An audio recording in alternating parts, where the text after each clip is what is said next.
Sunil. Hi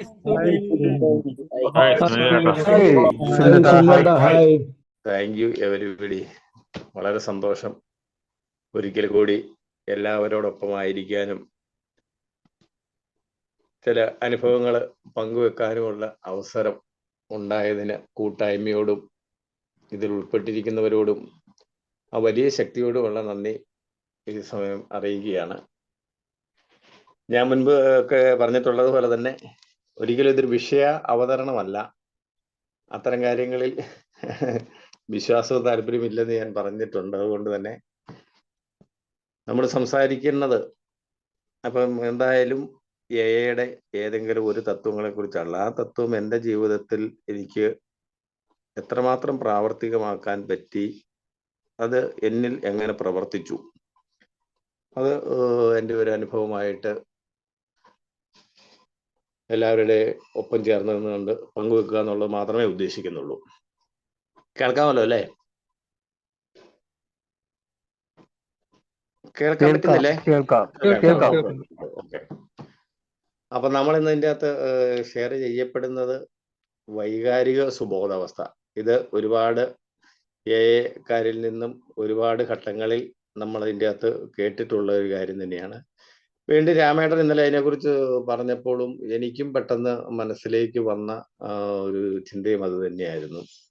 വൈകാരിക സുബോധാവസ്ഥയെക്കുറിച്ച് നമ്മൾ മദ്യാസക്ത രോഗികൾ എന്നുള്ള നിലയിൽ, എയിലൂടെ സഞ്ചരിക്കുന്നവർ എന്നുള്ള നിലയിൽ എത്രമാത്രം നമ്മൾ സംസാരിക്കുകയും ചിന്തിക്കുകയും പ്രവർത്തിക്കുകയും ചർച്ച ചെയ്യുകയും ചെയ്താലും മതിയാവാത്ത ഒരു മേഖലയാണോ എന്നുള്ളത് കൊണ്ട് തന്നെ വീണ്ടും അതിനെക്കുറിച്ച് തന്നെ നമ്മൾ എൻ്റെ അനുഭവങ്ങൾ പങ്കുവയ്ക്കാം എന്നങ്ങനെ കരുതുകയാണ് ചെയ്തത്. അതിന് വളരെ പ്രചോദനമായിട്ടുള്ള ഒരു കാര്യം ഈ കഴിഞ്ഞ ഞായറാഴ്ച ഉണ്ടാവുകയും ചെയ്തു. അത് ഇതിൻ്റെ കൂട്ടത്തിൽ ഞാനത് പിന്നീട് പറഞ്ഞു പോകാം. അപ്പം നമുക്കറിയാം, നമ്മളിതിൻ്റെ അകത്ത് തുടക്കം മുതലേ പറഞ്ഞു കേട്ടിട്ടുള്ള കാര്യങ്ങളാണ്. മദ്യാസക്തി എന്ന് പറയുന്ന രോഗം നമ്മളിൽ 3 തലങ്ങളിലാണ് ബാധിക്കുന്നത്: ശാരീരികം, മാനസിക, ആത്മീയം. അതിൽ ഞാൻ മനസ്സിലാക്കിയിടത്തോളം, അല്ലെങ്കിൽ എയിലൂടെയുള്ള സഞ്ചാരത്തിലൂടെ ഇതിൽ ആദ്യത്തെ തലം ശാരീരികം, അത് നമ്മൾ മദ്യം കഴിക്കാതിരിക്കുന്നതിലൂടെ, മദ്യത്തിൽ നിന്ന് മാറി നിൽക്കുന്നതിലൂടെ നമുക്ക് കൈവരിക്കാൻ കഴിയുന്ന ഒന്നാണ്. അതിന് ഒറ്റ കാര്യം ചെയ്താൽ മതിയാവും: മദ്യത്തിന് മുന്നിൽ ഉള്ള ആ ശക്തിഹീനത, നമ്മളിൽ പറയുന്ന ആദ്യ ഭാഗം, മദ്യത്തിന് മുന്നിലുള്ള ശക്തിഹീനത അംഗീകരിക്കുന്ന, ശരിയായ അർത്ഥത്തിൽ അംഗീകരിക്കുന്ന ഏതൊരു മദ്യാസക്തനെ സംബന്ധിച്ചിടത്തോളം മദ്യത്തിൽ നിന്ന് മാറി നിൽക്കാൻ സാധിക്കും. അത് ഒറ്റയ്ക്ക് പറ്റാത്തത് കൊണ്ട് നമ്മളൊരു കൂട്ടായ്മയിലൂടെ സഞ്ചരിച്ചുകൊണ്ട്, കൂട്ടായ്മയുടെ സഹായത്തോടെ ഏതൊരാൾക്കും മദ്യത്തിൽ നിന്ന് മാറി നിൽക്കാൻ പറ്റും. പിന്നീടുള്ള 2 തലങ്ങളാണ് നമ്മുടെ മാനസിക, ആത്മീയം. ഇത് രണ്ടും പരസ്പരം ചേർന്ന് കിടക്കുന്ന, വളരെ പരസ്പര പൂരകങ്ങളായിട്ടുള്ള 2 തലങ്ങളാണല്ലോ മാനസികവും ആത്മീയവും. അപ്പൊ ആദ്യത്തെ ആ ഒരു തലം, ശാരീരികമായിട്ടുള്ള ആ ഒരു രോഗാവസ്ഥയെ നമ്മൾ മാറ്റി നിർത്തുന്നതിന് മദ്യത്തിൽ നിന്ന് മാറി നിൽക്കുക, അതിന് നമ്മൾ കൂട്ടായ്മ, ഒറ്റയ്ക്ക് ചെയ്യാൻ പറ്റിയല്ല എന്നുള്ളത് നമുക്ക് ബോധ്യപ്പെട്ടതിന്റെ അടിസ്ഥാനത്തിലാണല്ലോ മറ്റൊന്നിന്റെ സഹായം സ്വീകരിക്കുക എന്നുള്ള ആ ഒരു ഉദ്ദേശത്തോടു കൂടി നമ്മൾ കൂട്ടായ്മയിൽ എത്തുകയും കൂട്ടായ്മയിലൂടെ സഞ്ചരിക്കുകയും ചെയ്യുന്നത്. ഇനി അതിന് ശരിക്കും പറഞ്ഞു കഴിഞ്ഞാൽ നമ്മളൊരു വലിയ ഈശ്വര വിശ്വാസമോ, ഒരു ഈശ്വരനിലൂടെയുള്ള അല്ലെങ്കിൽ അതൊക്കെ നമ്മൾ മറ്റൊരു ശക്തിയിലുള്ള കടുത്ത വിശ്വാസമൊന്നും വേണ്ട എന്നുള്ളതാണ് എനിക്ക് തോന്നിയിട്ടുള്ളത്. അതിന് ഈ ശക്തിഹീനത മാത്രം നമുക്ക് അംഗീകരിച്ചു കഴിഞ്ഞാൽ കുടിയിൽ നിന്ന് മാറി നിൽക്കാം. പക്ഷെ മറ്റു 2 തലങ്ങൾ, ആത്മീയം, മാനസികം, ഈ 2 തലങ്ങളിലുള്ള സുഖപ്പെടലിന് അല്ലെ സുബോധാവസ്ഥയ്ക്ക് നമ്മളെക്കാൾ വലിയൊരു ശക്തി, ആ ശക്തിയിലുള്ള നമ്മുടെ ഒരു വിശ്വാസവും, ആ ശക്തിയിൽ നമ്മുടെ ഇച്ഛയും ജീവിതവും വിട്ടുകൊടുക്കുന്ന കാര്യത്തിൽ നമ്മൾ എത്രമാത്രം പുരോഗതി പ്രാപിച്ചിട്ടുണ്ടോ, അതിനെത്രമാത്രം നമ്മൾ സന്നദ്ധമായിട്ടുണ്ടോ, അത് എത്രമാത്രം പ്രാവർത്തികമായിട്ടുണ്ടോ, അതിനനുസരിച്ചിരിക്കും നമ്മുടെ വൈകാരിക തലത്തിലുള്ള ഒരു സുബോധാവസ്ഥ എന്ന് പറയുന്നത്. അപ്പം വൈകാരിക സുബോധാവസ്ഥയെ അളകാക്കാനുള്ള അളവുകോൽ എന്ന് പറഞ്ഞു കഴിഞ്ഞാൽ, ആ വലിയ ശക്തിക്ക് നമ്മുടെ ഇച്ഛയും ജീവിതവും ആ ശക്തിയിലുള്ള പരിപൂർണ വിശ്വാസത്തിലൂടെ എത്രമാത്രം നമ്മൾ വിട്ടുകൊടുത്തിട്ടുണ്ടോ, വിട്ടുകൊടുക്കുന്നുവോ, അതിനനുസരിച്ചായിരിക്കും ഇതിന്റെ വളർച്ച. അതിന്റെ അളവ് കുറവാണെങ്കിൽ വൈകാരിക സുബോധാവസ്ഥയും കുറവായിരിക്കും. അതിന്റെ അളവ് കൂടുതലാണെങ്കിൽ വൈകാരിക സുബോധാവസ്ഥയിലും നമ്മൾ അതിൻ്റെ അകത്ത് നല്ല ശക്തമായിട്ടുള്ള അവസ്ഥയിൽ നിലനിൽക്കും. പലപ്പോഴും സംഭവിക്കുന്നത് നമ്മൾ ഈ ആദ്യ തലത്തിൽ മാത്രമുള്ള സുഖപ്പെടുത്തലും അതിനോടനുബന്ധിച്ച് വരുന്നതായിട്ടുള്ള ഭൗതികമായിട്ടുള്ള ചില സാഹചര്യങ്ങളുടെ ആ ഒരു വളർച്ചയും ഒക്കെ നമ്മുടെ ഈ കുടിയിൽ നിന്ന് മാറി നിൽക്കുന്ന, അല്ലെ നമ്മുടെ ഈ രോഗാവസ്ഥയിൽ നിന്ന് മാറി നിൽക്കുന്നതിൽ ഒരു പ്രധാനപ്പെട്ട ഒരു ഘടകമായിട്ട് കരുതി അതിൽ മാത്രം ഒതുങ്ങിക്കൂടുന്ന അവസ്ഥ ഉണ്ടാവുന്നു. അത് വളരെ അപകടകരമായ ഒരു കാര്യമാണ്. നമ്മുടെ ആ ഒരു സെറനിറ്റി പ്രേയറിൽ, അതായത് പ്രശാന്തതയുടെ ആ പ്രാർത്ഥനയെ പറയുന്നതിനാണ് മാറ്റുവാൻ പറ്റാത്തവയെ സ്വീകരിക്കാനുള്ള പ്രശാന്ത മനസ്ഥിതി. അപ്പൊ എന്താണ് ഈ പ്രശാന്ത മനസ്ഥിതി എന്നുള്ളത്? നമ്മുടെ കൂട്ടായ്മ അതിനെക്കുറിച്ച് എന്താണ് പറഞ്ഞിരിക്കുന്നത്? ആ ഒരു മനസ്ഥിതി എന്താണ്? അതൊക്കെ നമ്മുടെ വൈകാരിക തലത്തിന്റെ ഒരു പ്രധാനപ്പെട്ട ഭാഗമാണല്ലോ. അതിനെക്കുറിച്ച്, ഈ പ്രശാന്തതയെക്കുറിച്ച് അല്ലെ പ്രശാന്ത മനസ്ഥിതിയെക്കുറിച്ച് നമ്മുടെ കൂട്ടായ്മ, അതായത് നമ്മുടെ സുബോധ ജീവിതം എന്ന് പറയുന്ന ആ പുസ്തകത്തിൽ പറഞ്ഞിട്ടുണ്ട്. പ്രശാന്തതയുടെ അർത്ഥം അത് ഞാനൊന്ന് വായിക്കാം. പ്രശാന്തതയുടെ അർത്ഥം അതൊന്നുമല്ലെന്ന് ഞങ്ങൾ മനസ്സിലാക്കി. അതായത് 19ാമത്തെ പേജില് ആന്തരികമായ സമാധാനത്തോടും ശക്തിയോടും കൂടെ തെളിമയാർന്ന കണ്ണുകളോടെ യഥാർത്ഥമായി ലോകത്തെ കാണുന്നതാണ് പ്രശാന്തത എന്ന സത്യം. ഒരു തിരിച്ചറിവായി അത് ഇപ്പോൾ ഞങ്ങളിലേക്ക് കടന്നു വരും. അപ്പൊ ഈ പ്രശാന്തത എന്ന് പറയുന്നത് നമുക്ക് വെറുതെ ഉണ്ടാവുന്നതല്ല. ആന്തരികമായ സമാധാനം, വൈകാരിക തലത്തിലുള്ള വലിയൊരു പുരോഗതിയുടെ ഭാഗമായിട്ട് നമുക്ക് കാലങ്ങൾ കൊണ്ട് എനിക്കൊക്കെ ഒരു പരിധി വരെയെങ്കിലും എത്തിപ്പെടാൻ കഴിഞ്ഞ ഒന്നാണ് ഈ ആന്തരികമായ സമാധാനവും എന്ന് പറയുന്നത്, അതോടൊപ്പമുള്ള ശക്തിയും. അപ്പൊ ആ ആന്തരികമായ സമാധാനത്തോടും ശക്തിയോടും കൂടെ തെളിമയാർന്ന കണ്ണുകളോടെ യാഥാർത്ഥ്യ ബോധത്തോടെ ലോകത്തെ കാണാൻ കഴിയുന്നതാണ് പ്രശാന്തത എന്ന് പറഞ്ഞിട്ടുണ്ട്. അപ്പൊ അതൊരു ചെറിയൊരു കാര്യമല്ല. ഒരു ദിവസം കൊണ്ട് നമുക്ക് അതിൻ്റെ അകത്ത് എത്തിപ്പിടിക്കാൻ പറ്റുന്നതല്ല. കുടിയിൽ നിന്ന് മാറി നിൽക്കുന്ന പോലെ, കുടിയിൽ നിന്ന് നമ്മൾ അതിൻ്റെ അകത്ത് നമ്മുടെ ജീവിതത്തിൽ നിന്ന് മാറ്റി നിർത്തുന്ന പോലെ അത്ര എളുപ്പത്തിൽ നമുക്ക് അതിൻ്റെ അകത്തേക്ക് ജീവിതത്തിലേക്ക് കൊണ്ടുവരാൻ പറ്റുന്നതല്ല ആന്തരികമായ സമാധാനം എന്ന് പറയുന്നതും അതിനനുസരിച്ചുള്ള ഒരു ശക്തിയും തെളിമയാർന്ന കണ്ണുകളും. അതിലേക്ക് നമ്മൾ എൻ്റെ അകത്ത് പോകുമ്പോൾ എനിക്കൊക്കെ എൻ്റെ അകത്ത് ഉള്ളൊരു പ്രശ്നം, ഇതൊക്കെ ഞാൻ ഈ ആദ്യകാലത്ത് എത്തിയ സമയത്ത് ശരിക്കും നമുക്ക് അതിൻ്റെ അകത്ത് മുന്നോട്ട് പോകുന്ന കാര്യങ്ങളിൽ എന്തൊക്കെ ചെയ്യേണ്ടതുണ്ട് എന്ന്, എവിടെ നിന്ന് തുടങ്ങണം എന്നുള്ള ആ ചിന്തയിൽ നിന്ന് അന്നൊക്കെ വായിച്ച, മനസ്സിൽ വളരെയധികം സ്പർശിച്ച ഒരു വാചകമായിരുന്നു അത്. എന്താണ് നമ്മൾ ഈ പറയുന്ന പ്രാർത്ഥനയിൽ പറയുന്ന പ്രശാന്തത, അതിലേക്ക് നമുക്ക് എങ്ങനെ എത്താൻ പറ്റും എന്നുള്ളതിനെ കുറിച്ചും. അതിൽ ഏറ്റവും പ്രധാനമായിട്ട് നമ്മൾ തിരിച്ചറിയേണ്ട ഒരു കാര്യം എന്ന് പറഞ്ഞ, ഒരു മദ്യാസക്ത രോഗി എന്ന് പറഞ്ഞു കഴിഞ്ഞാൽ ഒരു മാനസിക രോഗി കൂടിയാണ്. ഒരു ക്രോണിക് ആൽക്കഹോളിക് എന്ന് പറഞ്ഞു കഴിഞ്ഞാൽ അയാൾ ഒരു മാനസിക രോഗി കൂടിയാണ്. നമ്മളിപ്പം അതിൻ്റെ അകത്ത് നമ്മുടെ ഒരു കാഴ്ചപ്പാടിലൂടെ, അല്ലെങ്കിൽ നമ്മൾ അതിൻ്റെ അകത്ത് നിർത്തിയിരിക്കുന്ന ഒരു ചട്ടക്കൂടിലുള്ള അത്തരത്തിലുള്ള ഒരു പ്രാന്തകാരെ അല്ലെങ്കിൽ അതിനെയൊന്നും അല്ല ഉദ്ദേശിക്കുന്നത്. പക്ഷേ ശരിയായ മദ്യാസക്തൻ ഒരു മാനസിക രോഗി കൂടിയാണ്. അപ്പൊ ആ മാനസിക ആരോഗ്യം നമ്മൾ വീണ്ടെടുക്കുക എന്നുള്ളതും വളരെ പ്രധാനപ്പെട്ട ആ ഒരു തിരിച്ചറിവ് ഉണ്ടാവേണ്ടതുണ്ട്. അപ്പൊ നമുക്ക് ഈ മദ്യാസക്തി ജീവിതാവസാനം വരെ, നമ്മുടെ മരണം വരെയും അത് നമ്മളോടൊപ്പം നിലനിൽക്കുന്ന ഒന്നാണ് എന്ന് പറയുന്ന പോലെ തന്നെയാണ് അതിനോടൊപ്പമുള്ള ഈ മാനസിക തലത്തിലുള്ള നമ്മുടെ ആ ഒരു വൈകാരികമായിട്ടുള്ള ഒരു വലിയ സങ്കീർണമായിട്ടുള്ള അവസ്ഥയും. അത് എത്ര കാലം മുന്നോട്ട് പോയാലും നമുക്ക് അതിൻ്റെ അകത്ത് പലപ്പോഴും ഈ മദ്യാസക്തി തലപൊക്കുന്നത് പോലെ തന്നെ ഈ വൈകാരിക തലത്തിലുള്ള ഈ പ്രശ്നങ്ങളും നമുക്ക് അതിൻ്റെ അകത്ത് തലപൊക്കിക്കൊണ്ടിരിക്കും. എൻ്റെയൊക്കെ ജീവിതത്തിൽ എനിക്കത് ശരിക്കും ഞാൻ അത് അനുഭവിച്ച് പോന്നിട്ടുള്ളതാണ്. അതിലേക്കും നമുക്ക് അതിൻ്റെ അകത്ത് ഞാനത് വരാം. അപ്പം ഈ ഒരു അവസ്ഥയൊക്കെ ഇതിൻ്റെ അകത്ത് നിലനിർത്തിക്കൊണ്ട് വേണം നമ്മളെ ഈ കാര്യങ്ങളെ മനസ്സിലാക്കാൻ. അതിലാദ്യമായിട്ട് ചെയ്യേണ്ടത്, എൻ്റെ അവസ്ഥ, ഒരു മദ്യാസക്തൻ എന്നുള്ള നിലയിൽ എൻ്റെ അവസ്ഥ എന്താണ്, മാനസിക തലത്തിൽ ഒരു മാനസിക രോഗം എന്ന് പറഞ്ഞ ഒരു ചിത്തഭ്രമം ബാധിച്ച ഒരു നമ്മുടെ കാഴ്ചപ്പാടുള്ള ഒരു ഭ്രാന്തൻ എന്നുള്ള അർത്ഥത്തിലല്ല, ശരിക്കും ഇത് മാനസിക തലത്തിൽ ബാധിക്കുമ്പോൾ അതൊരു മാനസിക രോഗമായിട്ട് മാറുന്നുണ്ട്. അപ്പൊ ആ ഒരു തലത്തിലൊക്കെ നിന്നുകൊണ്ട് നമ്മൾ അതിൻ്റെ അകത്ത് മുന്നോട്ട് പോകണമെങ്കിൽ, ഇതിനൊക്കെ മാറ്റം വരുത്തണമെങ്കിൽ എന്ത് ചെയ്യണം? അതിലാദ്യമായിട്ട് ചെയ്യേണ്ടത് നമ്മുടെ കൂട്ടായ്മയെ നമ്മൾ അറിയുക എന്നുള്ളത് തന്നെയാണ്. നമ്മുടെ കൂട്ടായ്മയെ നമ്മൾ കൃത്യമായിട്ട് അറിയും. കൂട്ടായ്മ അറിയാനുള്ള ഏറ്റവും ഫലപ്രദമായ മാർഗം എന്ന് പറയുന്നത് കൂട്ടായ്മയിൽ നമ്മുടെ ആൽക്കഹോളിക്സ് അനോണിമസിന്റെ ലിറ്ററേച്ചറുകളിലൂടെയുള്ള സഞ്ചാരമാണ് നമ്മുടെ കൂട്ടായ്മ അറിയാനുള്ള ഒരു 90% ഫലപ്രദമായിട്ടുള്ള മാർഗം എന്ന് പറയും. മറ്റുള്ളതിനൊക്കെ വെറും 10% പോലും സ്വാധീനമുണ്ടെന്ന് എനിക്ക് തോന്നുന്നില്ല. അത് എൻ്റെ അനുഭവമാണ് കേട്ടോ പറഞ്ഞത്. പ്രത്യേകിച്ചും ഈ കാലഘട്ടത്തിൽ. അപ്പൊ ആ ഒരു കാര്യം നമ്മൾ മനസ്സിലാക്കണം. ആൽക്കഹോളിക്സ് അനോണിമസിനെ അറിയണം. ആൽക്കഹോളിക്സ് അനോണിമസിനെ അറിയണമെങ്കിൽ ആൽക്കഹോളിക്സ് അനോണിമസിന്റെ ലിറ്ററേച്ചറുകളിൽ കൂടിയുള്ള സഞ്ചാരമാണ് അതിന് ഏറ്റവും അധികം നമ്മളെ സഹായിക്കുന്നത്. ഇനി മറ്റുള്ള ഒരു കാര്യം എന്ന് പറഞ്ഞാൽ നമ്മുടെ ഒരു അവസ്ഥ. അപ്പൊ നമുക്കറിയാലോ, നമ്മൾ കുടിയാണ് മുഖ്യമായ പ്രശ്നം എന്നുള്ള നിലയ്ക്കൊക്കെ ആയിരുന്നു ഞാനും അതിൻ്റെ അകത്ത് എയിലേക്ക് എത്തിയത്. എയിലേക്ക് എത്തി കുടിയിൽ നിന്ന് മാറി നിന്ന് കഴിഞ്ഞപ്പോൾ ഞാൻ മുൻപ് തന്നെ പല മീറ്റിങ്ങുകളും പറഞ്ഞിട്ടുള്ളതാണ്, ഷെയർ ചെയ്തിട്ടുള്ളത്. 2-3 വർഷം കഴിഞ്ഞപ്പോൾ നമ്മുടെ കൂട്ടായ്മയിൽ നിന്ന് ഞാൻ വിട്ടുപോയേ പറ്റുള്ളൂ, അല്ലെങ്കിൽ വിട്ടുപോകണം എന്ന് എനിക്ക് മനസ്സിലായി. അല്ലെങ്കിൽ എനിക്ക് നിലനിൽക്കാൻ ഒരു തരത്തിലും പറ്റാത്ത അവസ്ഥയിലായിരുന്നു. കുടിക്കുന്നില്ലായിരുന്നു, കുറേയധികം കാര്യങ്ങൾ ശരിപ്പെടുത്തിയിരുന്നു. പക്ഷെ എനിക്ക് അതിൻ്റെ അകത്ത് നമ്മൾ പറഞ്ഞ പ്രശാന്തത, ആന്തരികമായ സമാധാനം, അത് ശരിയായ അർത്ഥത്തിൽ അല്ലെങ്കിൽ അത് ശരിയായ രീതിയിൽ അനുഭവിക്കാൻ കഴിയുന്ന തരത്തിലേക്ക് എൻ്റെ വൈകാരിക തലം എത്തിയിരുന്നില്ല, അല്ലെ മാനസിക തലം എത്തിയിരുന്നില്ല. എന്തുകൊണ്ട് എന്നുള്ളത് അവിടെ ചിന്തിച്ചു.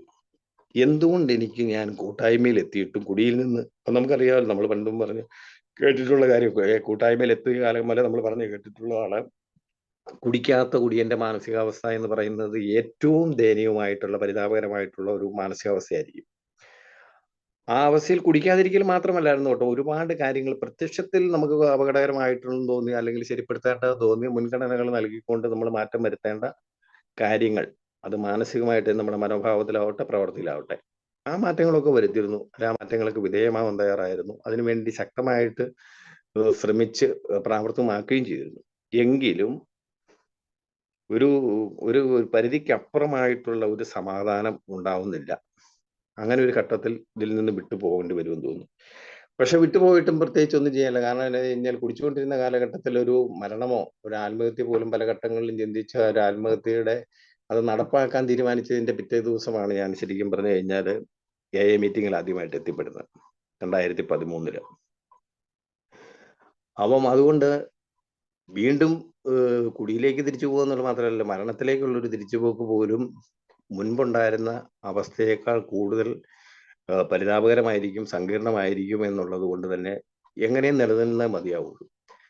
അപ്പൊ ആ ആന്തരികമായിട്ടുള്ള ഒരു സമാധാനം അല്ലെങ്കിൽ ആ പ്രശാന്തത എന്തുകൊണ്ട് എനിക്ക് ലഭിക്കുന്നില്ല, അനുഭവിക്കാൻ കഴിയുന്നില്ല എന്നുള്ളിടത്താണ് ഈ രോഗത്തില് അല്ലെ നമ്മളെ ബാധിച്ചിരിക്കുന്ന ഏറ്റവും പ്രധാനപ്പെട്ട ആ ഒരു കാര്യത്തെക്കുറിച്ച് ഒരു തിരിച്ചറിവ് ഉണ്ടായത് അന്നേരമായിരുന്നു.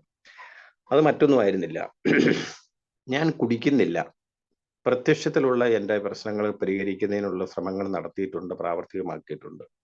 അത് മറ്റുള്ള ആളുകളിൽ, പ്രത്യേകിച്ച് കുടുംബത്തിലും ഞാനുമായിട്ട് ചേർന്ന് നിൽക്കുന്ന ആളുകളിലും അത് പ്രതിഫലിച്ചു തുടങ്ങിയിട്ടുണ്ട്. അവരത് അനുഭവിച്ചു തുടങ്ങിയിട്ടുണ്ട്, ആസ്വദിച്ചു തുടങ്ങിയിട്ടുണ്ട്. അവർക്കത് വളരെ തൃപ്തികരവുമായിട്ടുള്ള ഒരു സമാധാനകരമായിട്ടുള്ള ഒരു അവസ്ഥയിലേക്ക് അവർക്കെത്താൻ പറ്റിയിട്ടുണ്ട്. എന്നാൽ ആന്തരികമായിട്ടുള്ള ആ ഒരു സമാധാനവും പ്രശാന്തതയും എനിക്കില്ല. അതിൻ്റെ കാരണം പരിശോധിച്ചപ്പോഴാണ് നമ്മുടെ കൂട്ടായ്മ പറയുന്ന ഒരു വലിയ, വളരെ പ്രധാനപ്പെട്ട ഒരു കാര്യം എൻ്റെ വൈകാരിക സുബോധാവസ്ഥയ്ക്ക്, ആന്തരികമായ സമാധാനത്തിന് തടസ്സം നിൽക്കുന്നതായിട്ട് കണ്ടു. അല്ലെങ്കിൽ നമ്മുടെ വൈകാരിക സുബോധാവസ്ഥയെ തടസ്സപ്പെടുത്തുന്ന ഏറ്റവും പ്രധാനപ്പെട്ട ഒരു കാര്യമാണ് നമ്മളിൽ നിലനിൽക്കുന്ന ഡ്യുവൽ പേഴ്സണാലിറ്റി, ഇരട്ട വ്യക്തിത്വം. നമ്മുടെ കൂട്ടായ്മ അതിനെക്കുറിച്ച് പറയുന്നുണ്ട്. മിക്കവാറും മദ്യാസക്തരെല്ലാവരും ഒരു ഇരട്ട വ്യക്തിത്വം നയിക്കുന്ന വ്യക്തികളാണെന്നുള്ളവരും. ഞാൻ നമ്മുടെ കൂട്ടായ്മയിൽ എത്തുന്നതിന് മുൻപ്, അല്ലെ ആദ്യമായിട്ട് ഒരു തുള്ളി മദ്യം കഴിക്കുന്നതിന് മുൻപ്, അല്ലെങ്കിൽ അമിതമായിട്ടുള്ള കുടിയിലേക്ക് എത്തുന്നതിന് മുമ്പ്, എൻ്റെ കോളേജ് പഠനകാലത്ത് ആദ്യമായിട്ട് ആ കോളേജിലെ പ്രിൻസിപ്പളിൽ നിന്നാണ് ഞാൻ ഈ വാക്ക് കേൾക്കുന്നത്, ഡ്യുവൽ പേഴ്സണാലിറ്റി. അദ്ദേഹം എന്നോട് പറഞ്ഞൊരു വാക്കുണ്ട്.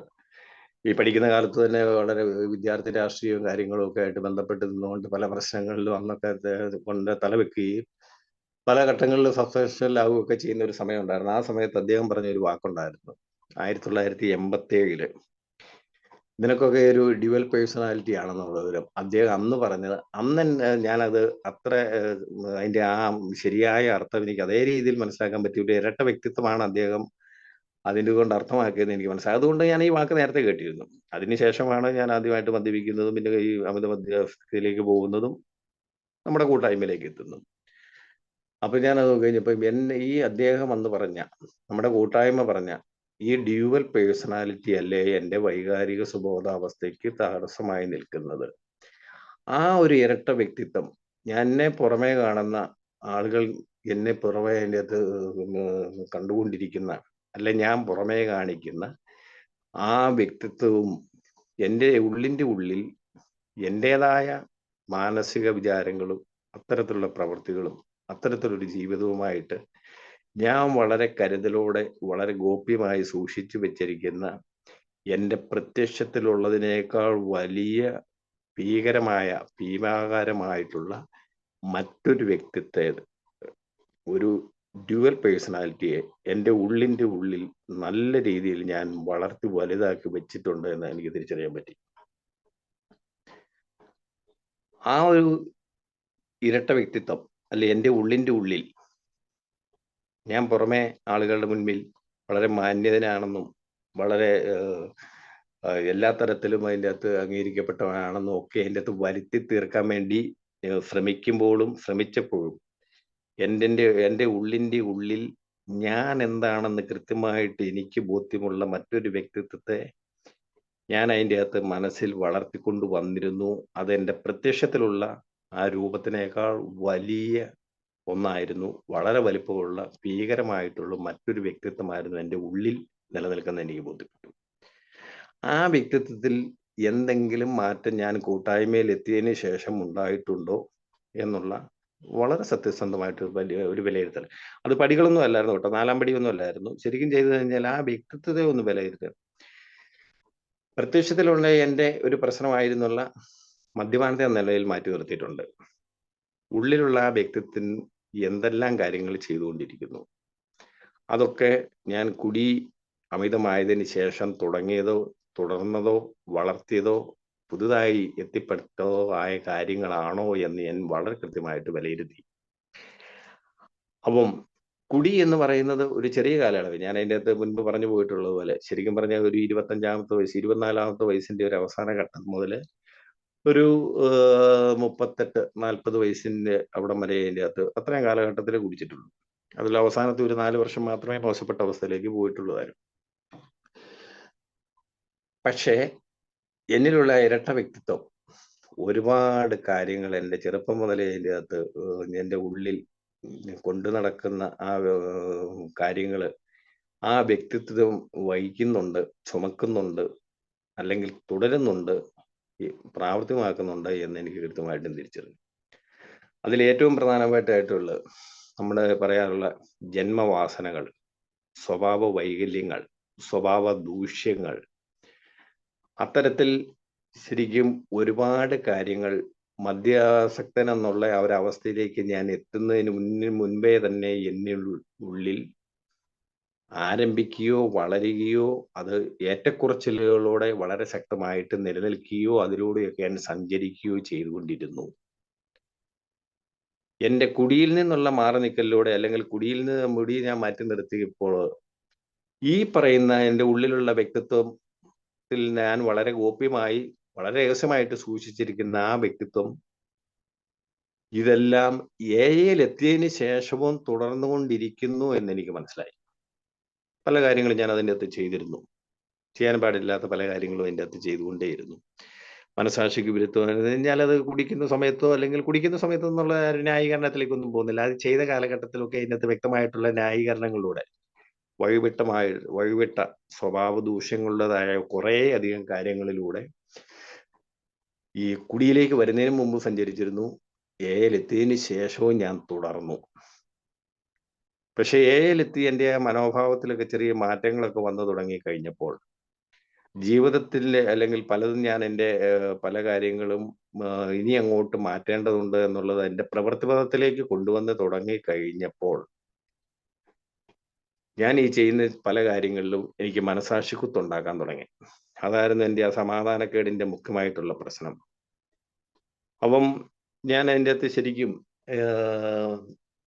ഒരു ഏലൊക്കെ എത്തി 2-3 വർഷം, ഒരു 3 വർഷത്തോളവും ഞാൻ പറഞ്ഞല്ലോ ഈ വ്യക്തിത്വം കൈകാര്യം ചെയ്തുകൊണ്ടിരുന്നതായ സ്വഭാവ ദൂഷ്യത്തിൻ്റെതായ, ജന്മവാസനകളുടേതായ, സ്വഭാവ വൈകല്യങ്ങളുടേതായ കാര്യങ്ങളൊക്കെ തുടർന്നുകൊണ്ടേയിരുന്നു. അതിനെയൊന്നും മാറ്റി നിർത്താൻ തയ്യാറായിരുന്നില്ല. അതിനെയൊക്കെ ഞാൻ എൻ്റെ മനസ്സിൽ വല്ലാതെ താലോലിച്ചുകൊണ്ടിരുന്നു.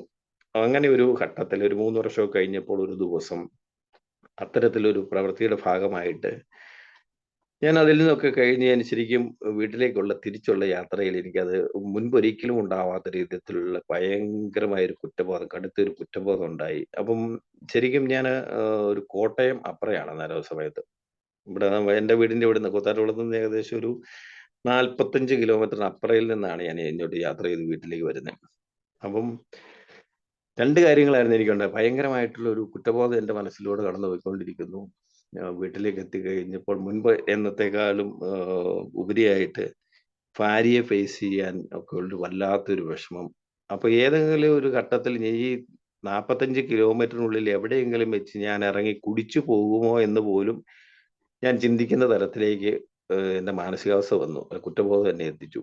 ഞാൻ പിന്നെ ഒന്നും ചെയ്തില്ല. ഞാൻ വീട്ടിലേക്ക് വന്നിട്ടൊന്ന് ഒന്ന് ഫ്രഷ് ആയിട്ട് ഞാൻ അപ്പോൾ തന്നെ വളരെ നേരത്തെ 6 മണിക്ക് തുടങ്ങേണ്ട ഒരു മീറ്റിങ്ങിന് ശരിക്കും വീട്ടിൽ തങ്ങാൻ പറ്റാത്ത എന്ന് പറഞ്ഞാൽ അത്തരത്തിലുള്ള ഒരു കുറ്റബോധവും ഭാര്യയെ വിവരിക്കാനൊക്കെയുള്ള ഒരു വിഷമവും വെച്ചുകൊണ്ട് തന്നെ ഞാൻ മീറ്റിങ്ങിലേക്ക് പോയി. ആ മീറ്റിങ്ങിൽ പോയി ശരിയായ രീതിയിൽ അവിടെ മനസ്സ് തുറന്ന് ഞാനത് സംസാരിക്കുകയും ചെയ്തതിന് ശേഷമാണ് എനിക്ക് ഒരു അല്പമെങ്കിലും ഒരു ശാന്തതയും സമാധാനവും വന്നത്. പിന്നെ അതിന് ശേഷം തുടർന്ന് ഇങ്ങോട്ട് അത്തരത്തിലുള്ള ഒരു കാര്യങ്ങളിലേക്ക് ഞാൻ അതിൻ്റെ അകത്ത് പിന്നെ ബന്ധപ്പെട്ടിട്ടില്ല. അത് എൻ്റെ ആ ഒരു വൈകാരിക അല്ലെങ്കിൽ ആന്തരികമായ സമാധാനത്തെ രൂപപ്പെടുത്തുന്നതിൽ അല്ലെങ്കിൽ പുരോഗതി ഉണ്ടാക്കുന്നതിൽ പിന്നീട് ഞാനത് ഏർപ്പെട്ടിട്ടില്ല എന്നുള്ളത് എനിക്ക് വലിയധികം സഹായകമായിട്ടുണ്ട്. പക്ഷെ ഇപ്പോഴും ഈ നിമിഷവും ഈ നമ്മുടെ ഈ ചിന്തകൾ വളരെ കുഴപ്പം പിടിച്ച ഒന്നാണല്ലോ. നമ്മുടെ കൂട്ടായ്മ തന്നെ പറയുന്നുണ്ടല്ലോ, ഈ അഡിക്ഷൻസ് കഴിഞ്ഞ് അതേ മദ്യത്തിലുള്ള അടിമത്തം പോലെ തന്നെയാണ് ചിന്തകളിലുള്ള നമ്മുടെ അടിമത്തവും. ഈ അഡിക്ഷൻ തിങ്കിങ്, ചിന്തകളിലുള്ള അടിമത്തം. ആ കാലഘട്ടത്തിൽ മദ്യത്തിന്റെ ഏറ്റവും സുന്ദരമായ രീതിയിലുള്ള ഉപയോഗവും ആസ്വദിച്ച് നമ്മൾ കുടിച്ചതുമായിട്ടുള്ള അവസരങ്ങളെ ഇപ്പോഴും മനസ്സിലിട്ട് താലോലിക്കുകയും ആ ഓർമ്മകൾ വളരെ സുന്ദരമായിട്ട് നമ്മൾ നിലനിർത്തുകയും ചെയ്യുന്ന ആളുകൾ എന്നുള്ള നിലയ്ക്ക് എൻ്റെ ഇത്തരത്തിലുള്ള ആ ഒരു ചില സംഭവങ്ങളെയും കാലഘട്ടത്തെയും ആ അവസരങ്ങളെയും ഒക്കെ വീണ്ടും വീണ്ടും എൻ്റെ ചിന്തയിലേക്ക് കൊണ്ടുവരികയും ആ ചിന്തകളിലൂടെയുള്ള ഒരു സഞ്ചാരവും അല്ലെങ്കിൽ അത്തരത്തിലുള്ള സ്വഭാവ വൈകല്യത്തിൻ്റെതായിട്ടുള്ള സ്വഭാവ ദൂഷ്യത്തിൻ്റെതായിട്ടുള്ള ചിന്തകളിൽ ഒരു അടിമത്വം ഒരു പരിധിവരെയെങ്കിലും ചിന്തകളിൽ, ഇപ്പം പ്രവൃത്തികളില്ല, ഞാൻ പറഞ്ഞല്ലോ അന്ന് സംഭവിച്ചതിന് ശേഷം ഒരു 3 വർഷത്തിന് എത്തി 3 വർഷത്തിന് ശേഷം ആ ഉണ്ടായ ഒരു കുറ്റബോധവും അതിനെ തുടർന്നുണ്ടായ എൻ്റെ ഒരു മീറ്റിംഗിലെ ഷെയറിങ്ങിന് ശേഷം ഞാൻ അത് ഇത്തരത്തിലുള്ള പ്രവർത്തികളിലേക്ക് പോയിട്ടില്ല. പക്ഷെ എൻ്റെ ചിന്തകളിൽ ഇപ്പോഴും അത്തരത്തിലുള്ള കാര്യങ്ങൾ കടന്നു വരുന്നുണ്ട് എന്നുള്ളതാണ് ഒരു സത്യം. അത് നമ്മൾ ഈ പറഞ്ഞ പോലെ മദ്യത്തെ മാറ്റി നിർത്തുന്നതിന് വേണ്ടി അല്ലെങ്കിൽ മദ്യത്തെ നമ്മൾ കൂട്ടായ്മ പറയുന്നതിനനുസരിച്ച് 24 മണിക്കൂർ പദ്ധതിയുടെ ഭാഗമായിട്ട് എങ്ങനെ മാറ്റി നിർത്തുന്നു അതേ രീതിയിൽ തന്നെ നമ്മൾ ഇതിനെയും മാറ്റി നിർത്തേണ്ടതായിട്ടുണ്ട് എന്നെനിക്കത് ബോധ്യപ്പെട്ടിട്ടുണ്ട്. എന്തായാലും ആ ഒരു വളരെ പ്രധാനപ്പെട്ട എൻ്റെ ഇരട്ട വ്യക്തിത്വത്തിന്റെ ഭാഗമായിട്ട് ഞാൻ കൊണ്ട് നടന്നിരുന്ന സ്വഭാവ ദൂഷ്യങ്ങളുടേതായ, സ്വഭാവ വൈകല്യങ്ങളുടേതായ ആ വലിയ തരത്തിലുള്ള പ്രവർത്തനങ്ങളെ അല്ലെങ്കിൽ ആ രീതികളെയും ഞാനത് മാറ്റി നിർത്തിയതിലൂടെ ആ സമാധാനത്തിൻ്റെതായ ഒരുപാട് മുന്നോട്ട് പോക്കിന് വിധേയനാകാൻ എനിക്ക് കഴിഞ്ഞു എന്നുള്ളതാണ് ഒരു കാര്യം. പിന്നീട് ഞാൻ അതിൻ്റെ അകത്ത് ചെയ്തു കഴിഞ്ഞതെന്ന് കഴിഞ്ഞാൽ ഈ ഏതെല്ലാം കാര്യങ്ങളാണ് നമ്മുടെ ഇതിൻ്റെ അകത്ത് ഈ പുരോഗതിക്കുള്ള തടസ്സം നിൽക്കലിന് കാര്യം. അതില് ഈ മദ്യപാനം ഒഴികെ ബാക്കിയുള്ള കാര്യങ്ങളെ കണ്ടെത്തുന്നതിനും തിരിച്ചറിയുന്നതിനും ബോധ്യപ്പെടുന്നതിനും തിരുത്തുന്നതിനും തയ്യാറാകുന്നതിന്റെ ഭാഗമായി ഏറ്റവും പ്രധാനപ്പെട്ട ഒരു ഭാഗത്തിന്റെ കാര്യത്തില് ഒരു പരിഹാരം കണ്ടെത്തിയതിലൂടെ വലിയ ഒരു പുരോഗതി മാനസിക തലത്തിൽ, വൈകാരിക തലത്തിൽ ഉണ്ടാക്കാൻ കഴിഞ്ഞു. അപ്പോൾ ഞാൻ പറഞ്ഞല്ലോ, ഇപ്പോഴും ഇതിന്റെ ഒരുപാട് ബാക്കി നിൽക്കുന്നുണ്ട് അത്തരം ചിന്തകൾ. അതും ഞാനത് തിരിച്ചറിയുന്നുണ്ട്. ഇനി ഈ പുരോഗതിയുടെ ഒക്കെ കാര്യത്തിൽ അല്ലെങ്കിൽ നമ്മൾ ഇതിന്റെ ഈ തുടക്കം അല്ലെങ്കിൽ നമ്മൾ ഈ നമ്മുടെ 68ാമത്തെ പേജില്, ബിഗ് ബുക്കിന്റെ 68ാമത്തെ പേജില് ഇതെങ്ങനെ പ്രവർത്തിക്കുന്നു എന്നുള്ളതിന്റെ അവസാന ഭാഗത്ത് ഒരു കാര്യം പറഞ്ഞിരിക്കുന്ന ഒരു കാര്യമുണ്ട്. ഞങ്ങളുടെ കഴിഞ്ഞകാല സ്വഭാവം ഞങ്ങൾ പുനഃപരിശോധിച്ചു. എവിടെയാണ് ഞങ്ങൾ സ്വാർത്ഥരും സത്യസന്ധതയില്ലാത്തവരും പുറന്തള്ളപ്പെട്ടവരുമായത്? ആരെയൊക്കെയാണ് ഞങ്ങൾ മുറിവേൽപ്പിച്ചത്? ഞങ്ങൾ അന്യായമായ അസൂയയും സംശയവും പരുഷ സ്വഭാവമുള്ളവരായിരുന്നില്ലേ? ഞങ്ങൾക്കെവിടെയാണ് തെറ്റ് പറ്റിയത്? മറിച്ചെന്ത് ചെയ്യാനാകുമായിരുന്നു? ഈ കാര്യങ്ങളൊക്കെ അത് വീണ്ടും വീണ്ടും ഞാൻ വായിക്കുകയായിരുന്നു. എവിടെയാണ് ഇതിൻ്റെ അകത്തൊക്കെ ഈ കുഴപ്പങ്ങൾ ഉണ്ടായത്? അതല്ലെങ്കിൽ സമാധാനം നഷ്ടപ്പെട്ടു തുടങ്ങിയത്, അല്ലെങ്കിൽ താൽക്കാലികമായിട്ടുള്ള കേവലമായിട്ടുള്ള ആ ഒരു സന്തോഷവും സമാധാനത്തിലും കണ്ടെത്തുന്നതിന് വേണ്ടിയുള്ള പ്രവർത്തനങ്ങളിലൂടെയുള്ള സഞ്ചാരമല്ലേ മനസ്സിന്റെ സന്തോഷവും സമാധാനവും നമുക്ക് അതിൻ്റെ അകത്ത് നഷ്ടപ്പെടുത്തി കളഞ്ഞത് എന്നുള്ളത് തിരിച്ചറിഞ്ഞു. അതിനനുസരിച്ചുള്ള പ്രവർത്തനം എന്ന് തോന്നുന്നു. ഇനിയും പിന്നെയുള്ളത്, ഇതൊക്കെ നമുക്ക് സാധ്യമാവണമെങ്കിൽ ഞാൻ ആദ്യം പറഞ്ഞതുപോലെ തന്നെ അതിനുള്ളൊരു കാര്യമുണ്ടല്ലോ, മദ്യത്തിൽ നിന്ന് മാറി നിൽക്കലിന് ആ ശക്തിഹീനത മാത്രം നമ്മൾ അംഗീകരിച്ചാൽ മതി. അതിന് ഈശ്വരവിശ്വാസം വേണ്ടതില്ല, അല്ലെങ്കിൽ അതിലേക്കൊന്നും എത്തിപ്പെടണമെന്ന് നിർബന്ധമില്ല എന്ന് എനിക്ക് മനസ്സിലായിട്ടുണ്ട്. അല്ലെങ്കിൽ എൻ്റെ ജീവിതത്തിൽ അത് ആ രീതിയിലാണ് ആദ്യകാലത്ത് ഫീൽ ചെയ്യപ്പെടുന്നത്. കാരണം ആ ശക്തിഹീനത കൂട്ടായ്മയിൽ എത്തുന്നതിന് മുമ്പ് തന്നെ ഉൾക്കൊണ്ടുകൊണ്ട് തന്നെയായിരുന്നു ഞാൻ അതിൻ്റെ അകത്ത് ആദ്യ മീറ്റിങ്ങിൽ തന്നെ എത്തിയത്. അതുകൊണ്ട് വീണ്ടും ഒരു കൂടി അതിനെക്കുറിച്ച് ചിന്തിക്കാൻ കഴിയാത്ത വിധം ശക്തിഹീനനാണെന്ന് ആദ്യമേ തന്നെ ബോധ്യപ്പെട്ടു. പിന്നെ ബാക്കിയുള്ള കാര്യങ്ങൾക്ക് ഇപ്പൊ ഞാനീ പറഞ്ഞ എന്നിലുള്ള ഇരട്ട വ്യക്തിത്വം, ആ ചിന്തകളിലുള്ള അടിമത്വം, അതുപോലെ തന്നെ മദ്യപാനത്തിന് മുൻപേ ജന്മനാ ഉള്ള അല്ലെങ്കിൽ ബാല്യകൗമാര കാലങ്ങളിൽ അല്ലെങ്കിൽ ഒരു വ്യക്തിത്വ രൂപീകരണത്തിലേക്ക് ശരിയായ അർത്ഥത്തിൽ എത്തുന്ന ആ കാലഘട്ടത്തിൽ എന്നിൽ ചേക്കേറിയ അല്ലെ കടന്നുകൂടിയ ഉണ്ടായിരുന്ന വളർന്നു വന്ന വിവിധ തരത്തിലുള്ള പ്രശ്നങ്ങൾ, ആ പ്രശ്നങ്ങൾ എൻ്റെ വൈകാരികമായിട്ടുള്ള ആത്മീയമായിട്ടുള്ള പുരോഗതിയെയും അല്ലെങ്കിൽ ആ രണ്ട് തലത്തിലുള്ള രോഗാവസ്ഥയെയും ഗുരുതരമാക്കുന്നതിന് പ്രധാന കാരണമാണ് എന്നുള്ള തിരിച്ചറിവും ബോധ്യവും. അതിന് മദ്യപാനം എന്ന് പറയുന്നത് ഒരു ചെറിയ പ്രേരകശക്തിയായിട്ട് നിന്നു എന്നുള്ളതിനപ്പുറത്തേക്കൊന്നും സംഭവിച്ചില്ല. ഇതൊക്കെ അതിനു മുൻപ് തന്നെ ഉണ്ടായിരുന്ന കാര്യങ്ങളാണ്. അതിനെ മാറ്റി നിർത്തണമെങ്കിൽ നമ്മളെക്കാൾ വലിയൊരു ശക്തി, ആ ശക്തിയിലുള്ള ഒരു വിശ്വാസം ഉണ്ടായേ പറ്റൂ. ആദ്യകാലത്ത് വിശ്വാസത്തിന്റെ കാര്യത്തിൽ പ്രശ്നമുണ്ട്. ഞാൻ ഒരിക്കലും ഒരു കാലഘട്ടത്തിലും ഞാൻ പറഞ്ഞില്ല, വിദ്യാർത്ഥി രാഷ്ട്രീയമോ അല്ലെങ്കിൽ അതിനനുസരിച്ചുള്ള ആശയങ്ങളുടെ ഒരു സഹചാരിയോ ഒക്കെ ആയിട്ട് മാറിയെങ്കിൽ പോലും ഒരു കാലഘട്ടത്തിലും ഞാനൊരു നിരീശ്വരവാദിയായിരുന്നില്ല. ഈശ്വരവിശ്വാസം അന്നും ഇന്നും ഉണ്ടായിരുന്നു. അമിതമായിട്ടുള്ള മദ്യപാനത്തിലേക്ക് എത്തിയ സമയത്ത് അതിൻ്റെ അകത്ത് ഈശ്വരവിശ്വാസം കുറയുകയോ നഷ്ടപ്പെട്ടുകയോ ചെയ്തിരുന്നുള്ള ഒരു വസ്തുത മാത്രമായിരുന്നു.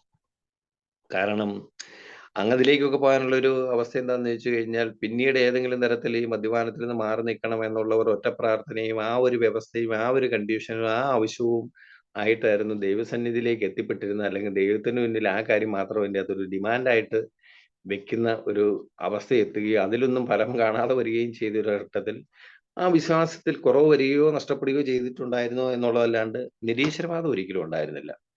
അതുപോലെ തന്നെ അജ്ഞേയവാദവും ഇല്ലായിരുന്നു. ഈശ്വരനുണ്ടോ ഇല്ലയോ എന്നുള്ള ചിന്തയെക്കുറിച്ചുള്ള സംശയമില്ലായിരുന്നു. അങ്ങനെ ഒരു വലിയൊരു പ്രപഞ്ച ശക്തി, അതിനെ നമ്മൾ എന്ത് പേര് നൽകിയാലും ഉണ്ട് എന്ന് ആദ്യകാലം മുതലേ ജീവിതത്തിൽ പൂർണ്ണമായിട്ടും ഉറച്ചു വിശ്വസിച്ചിരുന്നു. ആ ശക്തിയിൽ ഞാൻ ഇപ്പോൾ എത്രമാത്രം വിശ്വസിക്കുന്നു, അല്ലെങ്കിൽ എൻ്റെ ഈ വക പ്രശ്നങ്ങളെ മാറ്റി നിർത്തുന്നതിന് വേണ്ടി വൈകാരിക തലത്തിലെ സുബോധാവസ്ഥയെ ശക്തിപ്പെടുന്നതിനും വളർത്തുന്നതിനും വേണ്ടി ആ ശക്തിയിലുള്ള വിശ്വാസത്തെ ഞാൻ എത്രമാത്രം എന്നിൽ അരക്കിട്ടുറപ്പിച്ചിട്ടുണ്ട് എന്നുള്ള കാര്യത്തെക്കുറിച്ച് ചിന്തിച്ചു. അപ്പോൾ എനിക്ക് മനസ്സിലാക്കിയ ഒരു കാര്യം എന്ന് പറഞ്ഞു കഴിഞ്ഞാൽ, അവിടെയും ഒന്നെങ്കിൽ അല്പമനസ്സോടെ അല്ലെ അർത്ഥ മനസ്സോടെ അത്തരത്തിലുള്ള എൻ്റെ ഉള്ളിലുള്ള ഡ്യുവൽ പേഴ്സണാലിറ്റി, ഇരട്ട വ്യക്തിത്വത്തിൻ്റെതായ ജീവിതത്തെ മുന്നോട്ട് കൊണ്ടുപോകുന്നതിന് പ്രാപ്തമായ തരത്തിൽ അതിനെ വളരെ വളരെ സുരക്ഷിതമായിട്ട് നിലനിർത്തിക്കൊണ്ട് തന്നെ മുന്നോട്ട് പോവുകയും മറ്റു കാര്യങ്ങളിൽ ഈ അതിൻ്റെ അകത്ത് ഇപ്പൊ നമ്മുടെ കൂട്ടായ്മ പറയുന്ന രീതിയിലുള്ള ഒരു ജീവിതത്തെ നയിക്കുകയും ചെയ്യുക എന്നുള്ള ആ ഇരട്ടത്താപ്പോട് കൂടി, അങ്ങനെയുള്ള ആ ഒരു ചിന്തയോട് കൂടി മുന്നോട്ട് പോയപ്പോൾ ചില കാര്യങ്ങൾ ദൈവത്തെ ഉൾപ്പെടുത്തി, അല്ലെങ്കിൽ വിശ്വാസത്തിന്റെ ഭാഗമായി ചില കാര്യങ്ങളിൽ ദൈവത്തെ മറന്നു എന്നുള്ളതാണ് സത്യം. അത് ഭയങ്കരമായിട്ടുള്ള ഒരു സമാധാനക്കേടിന്റെ അല്ലെ വൈകാരിക തരത്തിലുള്ള എൻ്റെ ആ ഒരു സങ്കീർണത വർദ്ധിപ്പിക്കുന്നതിന് കാരണമായി. പക്ഷേ മുന്നോട്ട് പോകുന്ന ഒരു സാഹചര്യത്തിൽ എനിക്ക് ശരിക്കും അതിൻ്റെ അകത്ത് ബോധ്യപ്പെട്ടു, ഒരു കാരണവശാലും അപ്പോൾ ഈ കഴിഞ്ഞ ദിവസം കോഴിക്കോട് ഒരു പ്രോഗ്രാമൊക്കെ നടന്നപ്പം നമ്മുടെ ലാംബർട്ട് മാഷ് പറഞ്ഞതുപോലെ, ഒരു മദ്യാസക്തനെ സംബന്ധിച്ചിടത്തോളം അംഗം എന്നുള്ള നിലയിൽ എയിലോടുള്ള സഞ്ചാരത്തിൽ അവന്റെ മുന്നിൽ രണ്ട് കാര്യങ്ങളേ ഉള്ളൂ. ഒന്നെങ്കിൽ ഉണ്ട്, ഇല്ലെങ്കിൽ ഇല്ല. ഇത് രണ്ടിന്റെ ഇടയ്ക്കോടെയുള്ള ഒരു വഴി നമ്മുടെ മുന്നിലില്ല. അപ്പൊ ഇത് രണ്ടും കൂടെ ചേർത്ത് ഇതിന്റെ ഇടയ്ക്കോടെയുള്ള വഴിയിലൂടെയാണ് പല കാര്യങ്ങളും ഞാൻ സഞ്ചരിച്ചുകൊണ്ടിരുന്നതെന്ന് ഇപ്പൊ ഈ കഴിഞ്ഞ ദിവസം അത് കേട്ടപ്പോഴല്ല കേട്ടോ, കാരണം എയിലെത്തി ഒരു 3-4 വർഷം കഴിഞ്ഞപ്പോൾ തന്നെ എനിക്ക് മനസ്സിലായിരുന്നു. അത് രണ്ടിനും ഇടയ്ക്കോടെയുള്ള വഴിയിലൂടെയുള്ള സഞ്ചാരം, അർത്ഥമനസ്സോടെയുള്ള വിശ്വാസം, അതെല്ലാം വളരെ അപകടകരമായിട്ടുള്ള അവസ്ഥയിലേക്ക് വീണ്ടും എന്നെ എത്തിക്കുമെന്നുള്ള ഒരു തിരിച്ചറിവിൽ നിന്നും ആ വിശ്വാസത്തിലേക്കും ആ ശക്തിയിലേക്ക്, അല്ലെങ്കിൽ ആ ശക്തിക്ക് എൻ്റെ ഇച്ഛയും ജീവിതവും അതൊക്കെ എൻ്റെ അകത്ത് ആ വിശ്വാസത്തിലേക്ക് എത്തി. എന്നേക്കാൾ ഒരു വലിയൊരു ശക്തിക്ക് മാത്രമേ അതിന് സാധ്യമാകൂ ഉള്ളതിനെ കുറിച്ച് മനസ്സിലാക്കി, ആ ശക്തിക്ക് എൻ്റെ ഇച്ഛയും ജീവിതവും ഞാൻ എത്രമാത്രം വിട്ടുകൊടുത്തു എന്നുള്ള ശരിയായ രീതിയിലുള്ള ഒരു പരിശോധന. അതാ ഒരു 3-4 വർഷത്തിന് ശേഷം, തുടക്കകാലത്ത് ഉണ്ടാകുകയും ഇടക്കാലം കൊണ്ട് നിന്ന് പോവുകയും പിന്നെ ഒരു 4 വർഷത്തിന് ശേഷം ഞാൻ ജീവിതത്തിലേക്ക് ശക്തമായിട്ട് തിരികെ കൊണ്ടുവരികയും ഇപ്പോൾ തുടർന്നുകൊണ്ടിരിക്കുന്നതുമായിട്ടുള്ള ഏറ്റവും പ്രധാനപ്പെട്ട ഒരു കാര്യമാണ് നമ്മുടെ ദൈനംദിന വിലയിരുത്തൽ എന്ന് പറയുന്നത്. ദൈനംദിന വിലയിരുത്തൽ ഒരു വ്യക്തിയുടെ, അത് മദ്യാസക്തനാവണമെന്നില്ല, ഏതൊരു വ്യക്തിയെ സംബന്ധിച്ചിടത്തോളം ദൈനംദിന വിലയിരുത്തൽ പോലെ പുരോഗതി ഉണ്ടാക്കുന്ന വേറെ ഒരു കാര്യവും ഇല്ലെന്നാണ് എനിക്ക് ബോധ്യപ്പെട്ടിട്ടുള്ളത്. ഇന്ന് ഏതെല്ലാം കാര്യങ്ങൾ ഞാൻ ഉൾപ്പെട്ടു, അതിൻ്റെ അകത്ത് ഏതൊക്കെ നല്ലതുണ്ടായിരുന്നു, ചീത്തയുണ്ടായിരുന്നു എന്നുള്ളത് അതിൻ്റെ അകത്ത് വളരെ സമഗ്രമായിട്ടുള്ള ഒരു പഠനമോ അതിൻ്റെ അകത്ത് ഒരു എഴുതി തയ്യാറാക്കലൊന്നും അല്ലെങ്കിൽ പോലും മനസ്സിലൂടെ അതിൻ്റെ അകത്ത് അത്തരം കാര്യങ്ങളെ കൊണ്ടുവരുന്നു. ഈ മദ്യത്തെ മാറ്റി നിർത്തിയതും ബാക്കി കാര്യങ്ങൾ തുടർന്നു പോയ പല കാര്യങ്ങളെയും മദ്യത്തെ എങ്ങനെയാണ് നമ്മുടെ കൂട്ടായ്മ പറയുന്ന അനുസരിച്ച് നമ്മുടെ ജീവിതത്തിൽ നിന്ന് മാറ്റി നിർത്തിയിരിക്കുന്ന അതേ രീതിയിൽ തന്നെ ഇന്നേ ദിവസം ഞാൻ മദ്യപിക്കുന്നില്ല, അല്ലെങ്കിൽ 24 മണിക്കൂർ നേരത്തേക്ക് ഞാൻ മദ്യപിക്കുന്നില്ല. മദ്യത്തിന്റെ കാര്യത്തിലെടുത്ത അതേ കാര്യങ്ങൾ തന്നെ മറ്റു പല കാര്യങ്ങളിലും ഞാൻ എടുത്തു. ഇന്നേ ദിവസം അത്തരത്തിലുള്ള, അല്ലെങ്കിൽ മദ്യത്തിന്റെ കാര്യത്തിൽ ഞാൻ ഇന്ന് മദ്യപിക്കുന്നില്ല. ഒരു സ്ത്രീ വിഷയങ്ങളിൽ ഞാൻ ഇതിൻ്റെ അകത്ത് ഇടപെടുന്നില്ല. മറ്റേതെങ്കിലും തരത്തിലുള്ള സ്വഭാവ ദൂഷ്യങ്ങളുടേതായ ഭാഗങ്ങളിൽ ഞാൻ ഇന്ന് ഇടപെടുന്നില്ല. അപ്പൊ അങ്ങനെ അതിനെയും ഞാൻ അതിൻ്റെ അകത്ത് ഇന്നേ ദിവസം ഈ 24 മണിക്കൂർ പദ്ധതിയുടെ ഭാഗമായിട്ട് എന്തിനെയൊക്കെയാണോ എന്നിൽ നിന്ന് മാറ്റി നിർത്തേണ്ടത്, അല്ലെ എന്തിൽ നിന്നൊക്കെയാണോ ഞാൻ മാറി നിൽക്കേണ്ടത്, അതിനെയൊക്കെ ഞാൻ ഈ 24 മണിക്കൂർ പദ്ധതിയുടെ ഭാഗമാക്കി. അപ്പൊ അങ്ങനെ മുന്നോട്ട് പോകാൻ തുടങ്ങിയപ്പോൾ പതുക്കെ സമാധാനം ഒക്കെ അതിൻ്റെ അത് മനസ്സിലുണ്ടാവാൻ തുടങ്ങി. ശരിക്കും പറഞ്ഞു കഴിഞ്ഞാൽ ഒരു പ്രശാന്തതയുടേതായ ഒരു ചെറിയ വെള്ളി വെളിച്ചങ്ങൾ അവിടെ ഇവിടെയൊക്കെ കാണാൻ പറ്റി. അങ്ങനെ മുന്നോട്ട് പോകും തോറും ആ ശക്തിയിലുള്ള വിശ്വാസവും കഴിവും നല്ല രീതിയിൽ വർദ്ധിച്ചു. പിന്നെ ഉള്ള ഒരു പ്രശ്നം, എൻ്റെ ഇച്ഛയും ജീവിതവും എത്രമാത്രം ഈ വലിയ ശക്തിക്ക് ഞാൻ വിട്ടുകൊടുക്കുന്നുണ്ട് എന്നുള്ളതായിരുന്നു. അതിലും പലപ്പോഴും ചെയ്തുകൊണ്ടിരുന്ന എന്താണെന്ന് വെച്ച് കഴിഞ്ഞാല്, ഞാൻ ആഗ്രഹിച്ചതുപോലെ കാര്യങ്ങൾ നടക്കുന്നുണ്ട് എങ്കിൽ ആ ശക്തിയെ മാറ്റി നിർത്തുകയോ ആ ശക്തിയുടെ ിലുള്ള ആശ്രിതത്വോ അല്ലെങ്കിൽ ആ ശക്തിയെ ആശ്രയിക്കുകയോ ചെയ്യുന്ന കാര്യങ്ങളിൽ പുറകോട്ട് പോയിരുന്നു, അല്ലെങ്കിൽ പിന്നോക്കം പോയിരുന്നു. ഞാൻ ആഗ്രഹിക്കുന്ന പോലെയൊക്കെയുള്ള ചില കാര്യങ്ങൾ നടക്കുന്നുണ്ട്. എന്നാൽ ആ കാര്യത്തിൽ എന്നേക്കാൾ വലിയൊരു ശക്തിയെ, അല്ലെങ്കിൽ നമ്മൾ ഈ പറയുന്ന ആ ഏത് തരത്തിലുള്ള ശക്തി, ഇപ്പൊ നമ്മളെ ദൈവം എന്ന് വിളിക്കുകയാണെങ്കിൽ ആ ദൈവത്തെ നമുക്ക് അതിൻ്റെ അകത്ത് കൂട്ടുപിടിക്കേണ്ടതെല്ലാം മാറ്റി നിർത്തിയേക്കാം. എന്നെ കൊണ്ട് അപ്രാപ്യമായ ദുഷ്കരമായിട്ടുള്ള കാര്യങ്ങളിൽ അദ്ദേഹത്തിന്റെ കൂട്ട്, അദ്ദേഹത്തിലുള്ള ആ ഒരു സമർപ്പണവും ആശ്രയത്വവും ഉപയോഗിച്ചേക്കാം എന്നുള്ള ഇരട്ടത്താപ്പ് ആ കാര്യത്തിൽ ചെയ്തിരുന്നു. അവിടെയും അത് അപകടകരമാണെന്ന് ബോധ്യമായി. അപ്പൊ അവിടെയും അപ്പൊ അത്തരം ഒരു കാര്യങ്ങളിലൊക്കെ നിന്ന് ചിന്തിച്ചു പോകുന്ന സമയത്താണ് നമ്മുടെ കൂട്ടായ്മ പറയുന്ന മറ്റൊരു കാര്യവും ബോധ്യപ്പെടുന്നത്. മനുഷ്യസാധ്യമായിട്ടുള്ള ഒന്നും ദൈവം നമുക്ക് വേണ്ടി ചെയ്യല. നമ്മുടെ കൂട്ടായ്മ പറയുന്നത് വളരെ പ്രധാനപ്പെട്ട, എൻ്റെ മനസ്സിനെ അതുപോലെ സ്പർശിച്ച ഒരു കാര്യമായിരുന്നു അത്. അപ്പൊ മനുഷ്യന് സ്വന്തമായിട്ടുള്ള നിലയ്ക്ക് ചെയ്യാവുന്നതായ ഒരു കാര്യങ്ങളും നമുക്ക് വേണ്ടി ദൈവം നമ്മൾ ചെയ്തു തരിക, നമ്മൾ തന്നെ ചെയ്തേ പറ്റുള്ളൂ. നമ്മൾ ചെയ്യേണ്ടതായ കാര്യങ്ങൾ നമ്മൾ ചെയ്തിട്ട് നമ്മളെ കൊണ്ട് സാധ്യമല്ലാത്ത അപ്രാപ്യമായ കാര്യങ്ങൾക്ക് വേണ്ടി ആ വലിയ ശക്തിയിലുള്ള വിശ്വാസം വെച്ചുകൊണ്ട് ആ വിശ്വാസത്തിന്റെ അടിസ്ഥാനത്തിൽ കൃത്യമായിട്ടും ആ ശക്തിയെ പ്രാർത്ഥിച്ച് അതിനു വേണ്ടിയുള്ള പരിഹാരത്തിന് വേണ്ടി പൂർണ്ണമായിട്ടും നമ്മളെ മാനസികമായിട്ട് നമ്മളതിൻ്റെ അകത്ത് സമർപ്പിക്കാൻ തയ്യാറാകുന്ന ഘട്ടത്തിൽ ആ ശക്തിയുടെ സഹായം വരും. അതെനിക്കൊരു ഒരുപാട് ഘട്ടങ്ങളിൽ പിന്നീട് എനിക്കത് മനസ്സിലായി. അപ്പൊ ഇന്ന് ശരിക്കും പറഞ്ഞു കഴിഞ്ഞാൽ ഇതിൻ്റെ അകത്ത് ഈ വൈകാരിക തലത്തിലുള്ള ആ ഒരു വളർച്ചയുടെ കാര്യത്തിൽ ഒരു വലിയ ശക്തിയിലുള്ള വിശ്വാസം, അത് നല്ല നിലയിൽ എനിക്ക് ഇതിൻ്റെ അകത്ത് വളർത്തിയെടുക്കാൻ കഴിഞ്ഞു, നിലനിർത്താൻ കഴിയുന്നു. എൻ്റെ ഇച്ഛയും ജീവിതവും ആ ശക്തിയിൽ വിട്ടുകൊടുക്കുക എന്നുള്ളത് ചെറിയ ഒരളവിൽ, ഞാൻ മുൻപ് പറഞ്ഞതുപോലെ ഞാൻ ഇതിൻ്റെ അകത്ത് 12 പടികളും അടിച്ചു കൊടുക്കുക, അതിൻ്റെ അകത്ത് നമ്മുടെ കൂട്ടായ്മ പറയുന്ന പോലെ അല്ലാത്ത രീതിയിലും അതിൻ്റെ അകത്ത് എല്ലാ തലത്തിലും അതുപോലെ പ്രാവർത്തികമാക്കിയിട്ടുള്ള ഒരു വ്യക്തിയെ അല്ല, അത് ഞാൻ മുൻപ് പറഞ്ഞിട്ടുള്ളതാണ്. അതിലെ കുറെ ഭാഗങ്ങളിലൂടെ എൻ്റെ അകത്ത് സഞ്ചരിക്കുകയും കടന്നു പോവുകയും ചെയ്തിട്ടുള്ളൂ. അത് തന്നെ എന്നിൽ ഉണ്ടാക്കിയിരിക്കുന്ന ആ മാറ്റവും വളർച്ചയും എന്ന് പറഞ്ഞാൽ ഞാൻ ഭൗതികമായിട്ടുള്ള അർത്ഥത്തിലല്ല, അതും ഉണ്ടായിട്ടുണ്ട്. ആ ഭൗതികമായിട്ടുള്ള ഒരു വളർച്ചയും അതിൻ്റെ അകത്ത് പ്രാധാന്യവും നമ്മൾ കൊടുക്കുന്നില്ല. അപ്പം ആ ഒരു മാറ്റം നന്നായിട്ട് അനുഭവിച്ചറിഞ്ഞിട്ടുണ്ട്. പക്ഷെ അതൊരു ചെറിയ അളവിൽ ഞാൻ ചെയ്തപ്പോൾ മാത്രം, ഇപ്പോഴും പല ഘട്ടങ്ങളിലും ഈ സ്വന്തം ഇഷ്ടപ്രകാരവും സ്വന്തം ഇച്ഛയ്ക്കനുസരിച്ചും കാര്യങ്ങൾ പോകണമെന്ന് ചിന്തിച്ചു പോകുന്ന പല ഘട്ടങ്ങളും ഉണ്ട്. പക്ഷേ വളരെ പെട്ടെന്ന് തന്നെ മറുവശവും ചിന്തിച്ചു പോകാറുണ്ട്, അങ്ങനെ ചെയ്യാൻ പാടില്ലല്ലോ.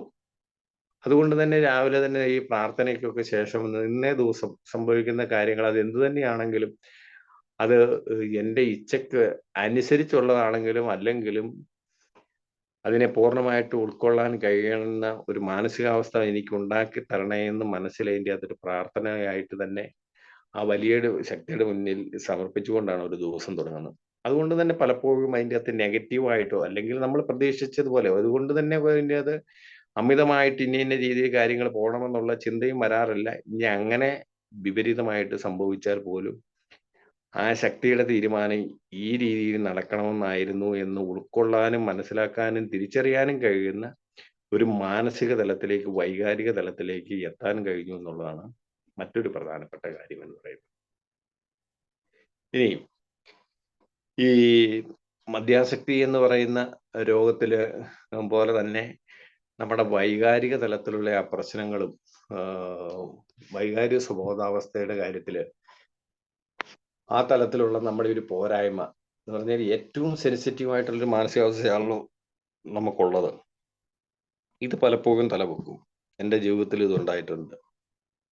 ഈ കഴിഞ്ഞ ദിവസവും അത്തരത്തിലുള്ള കാര്യം എന്ന് കഴിഞ്ഞാൽ ഞാൻ മുൻപൊക്കെ ഷെയർ ചെയ്ത് പോയിട്ടുള്ളത് പോലെ അമിതമായിട്ടുള്ള മദ്യാസക്തി അല്ലെ മദ്യപാനം എന്നെ ഏതെല്ലാം മേഖലകളിൽ ഞാൻ ബന്ധപ്പെട്ടിരുന്നു അവിടെ നിന്നെല്ലാം എന്നെ മാറ്റി നിർത്തിയിട്ടുണ്ട്, പുറന്തള്ളിയിട്ടുണ്ട്, അത്തരത്തിൽ അപമാനിതനായിട്ടുണ്ട്, അല്ല എല്ലാ രീതിയിലും ഒറ്റപ്പെടുത്തുന്ന ഒരു ഘട്ടം ഉണ്ടായിട്ടുണ്ട്. പക്ഷേ നമ്മുടെ കൂട്ടായ്മയിലൂടെയുള്ള സഞ്ചാരത്തിന്റെ ആദ്യ കാലഘട്ടത്തിൽ തന്നെ 2-3 വർഷത്തിനുള്ളിൽ തന്നെ ഞാൻ ഏതെല്ലാം മേഖലകളിൽ എവിടെ നിന്നെല്ലാം മാറ്റി നിർത്തപ്പെട്ടിരുന്നു അതേ മേഖലകൾക്ക് തന്നെ അല്ലെങ്കിൽ അതിനേക്കാൾ അപ്പുറമായിട്ടുള്ള ഒരുപാട് കാര്യങ്ങളിലേക്ക് ഞാൻ അതിൻ്റെ പുറകെ ചെല്ലാതെ തന്നെ നമ്മളെ തേടി അത് എത്തുന്ന തലത്തിലേക്ക് ഈ കാര്യങ്ങൾ മാറിയിരുന്നു. എൻ്റെ ജീവിതത്തിൽ അതനുസരിച്ചുള്ള മാറ്റങ്ങൾ വന്നിരുന്നു. അത് മറ്റുള്ളവർക്ക് ബോധ്യപ്പെട്ടതിന്റെ അടിസ്ഥാനത്തിൽ ആ കാര്യങ്ങളിലേക്കൊക്കെ ഞാൻ ഉൾപ്പെട്ടിരുന്നു. പക്ഷെ പിന്നീട് അതിൻ്റെ അകത്ത് കൂടുതൽ അത് ഉത്തരവാദിത്വപരമായിട്ടുള്ള പല കാര്യങ്ങളിലേക്കൊക്കെ വരുന്നപ്പോൾ അതിൻ്റെ ഒരു ചെറിയൊരു അപകടാവസ്ഥയും ഞാൻ മനസ്സിലാക്കിയിരുന്നു. അപ്പോൾ ഒരേ സമയം ഒന്നിലേറെ കാര്യങ്ങളുടെ ഭാഗമാവുകയും അങ്ങനെയുള്ള ആ ഉത്തരവാദിത്തങ്ങൾ വരുമ്പോൾ വീണ്ടും നമ്മൾ അതിൻ്റെ അകത്ത് മാനസികമായിട്ടുള്ള വൈകാരിക തലത്തിലുള്ള സമ്മർദ്ദം അനുഭവിക്കുകയും അതിൻ്റെ അകത്ത് നമ്മളെപ്പോലെയുള്ള എന്നെപ്പോലെയുള്ള ഒരു മദ്യാസക്ത രോഗിയെ സംബന്ധിച്ചിടത്തോളം ഒരിക്കലും അതുമായിട്ട് മുന്നോട്ട് പോകാൻ പാടില്ലാത്ത ഒരു വ്യക്തിയാണ് എന്നുള്ള ആ കാര്യം പലപ്പോഴും ചിന്തയിൽ വരും. അതാദ്യമായിട്ട് വന്നത് എന്താണെന്ന് വെച്ച് കഴിഞ്ഞാൽ 6-7 വർഷം മുമ്പ് ഞാൻ എറണാകുളം ഇന്റർ ഗ്രൂപ്പിന്റെ ഒരു സേവക സ്ഥാനത്തിരിക്കുന്ന സമയത്ത് അതിന്റെ ആ ഒരു സേവന കാലാവധി ഞാൻ റൊട്ടേഷൻ പൂർത്തിയാകുന്ന സമയത്ത് ശരിക്കും ഇക്കാര്യങ്ങൾ പണ്ടും അമിതമായ കുടിയിലേക്ക് പോയ ഒരു ചെറിയ കാലയളവ് വെച്ച് കഴിഞ്ഞാൽ അതിൻ്റെ അകത്ത് ചെറുപ്പം മുതലേ വളർത്തിക്കൊണ്ട് വന്നിരിക്കുന്ന ഒരു കാര്യം, ചെയ്യുന്ന കാര്യങ്ങൾ അത് എത്ര നല്ല മോശമാണെങ്കിലും ചെയ്തതാണെങ്കിലും അത് പരമാവധി നന്നായിട്ട് ചെയ്ത് തീർക്കണം എന്നുള്ളതും, അത് പൂർണ്ണതയില്ലെങ്കിൽ പോലും പരമാവധി പെർഫെക്റ്റ് ആയിരിക്കണം എന്നുള്ളൊരു ചിന്ത ഉള്ളത് കൊണ്ട് കാര്യങ്ങളെ നമ്മൾ എന്തിന്റെ ഭാഗം നിൽക്കുന്നു, ഒരു കൂട്ടായ്മയുടെ ഭാഗമായിട്ട് നമ്മൾ ആൽക്കഹോളിക്സ് അനോണിമസിന്റെ ഭാഗമായിട്ട് നിൽക്കുമ്പോൾ തീർച്ചയായിട്ടും ആ കൂട്ടായ്മ എന്താണോ പറയുന്നത് അതിലൂടെയാണ് നമ്മൾ സഞ്ചരിക്കേണ്ടത്. അല്ലാതെ നമ്മുടെ രീതിക്കനുസരിച്ച് ആ കൂട്ടായ്മയും അതിന്റെ തത്വങ്ങളെ കൊണ്ടുവരികയല്ലേ ചെയ്യും. അതുകൊണ്ട് തന്നെ അതിലേക്കൊക്കെ എത്തിപ്പെട്ട് കഴിഞ്ഞപ്പോൾ ചില കീഴ്വഴക്കങ്ങളെയും ചില രീതികളെയും അത് അങ്ങനെയല്ല എന്നുള്ളത് കൃത്യമായിട്ടും ബോധ്യപ്പെട്ടതിന്റെ മനസ്സിലാക്കുന്നതിനെ സഹായിച്ചത് ലിറ്ററേച്ചറോട്ട്. അത് ആ അനുഭവം വെച്ചാൽ ഞാൻ പറഞ്ഞത്, നമ്മൾ ആൽക്കഹോളിക്സ് അനോണിമസിനെ അല്ലെ നമ്മുടെ കൂട്ടായ്മയെ നമ്മൾ കണ്ടെത്തേണ്ടതും തിരിച്ചറിയേണ്ടതും മനസ്സിലാക്കേണ്ടതും ലിറ്ററേച്ചറുകളിലൂടെയാണ്. ഓരോ കാര്യത്തിലും കൃത്യമായിട്ടും അതിനെക്കുറിച്ച് എഴുതി വയ്ക്കപ്പെട്ടിട്ടുണ്ട്.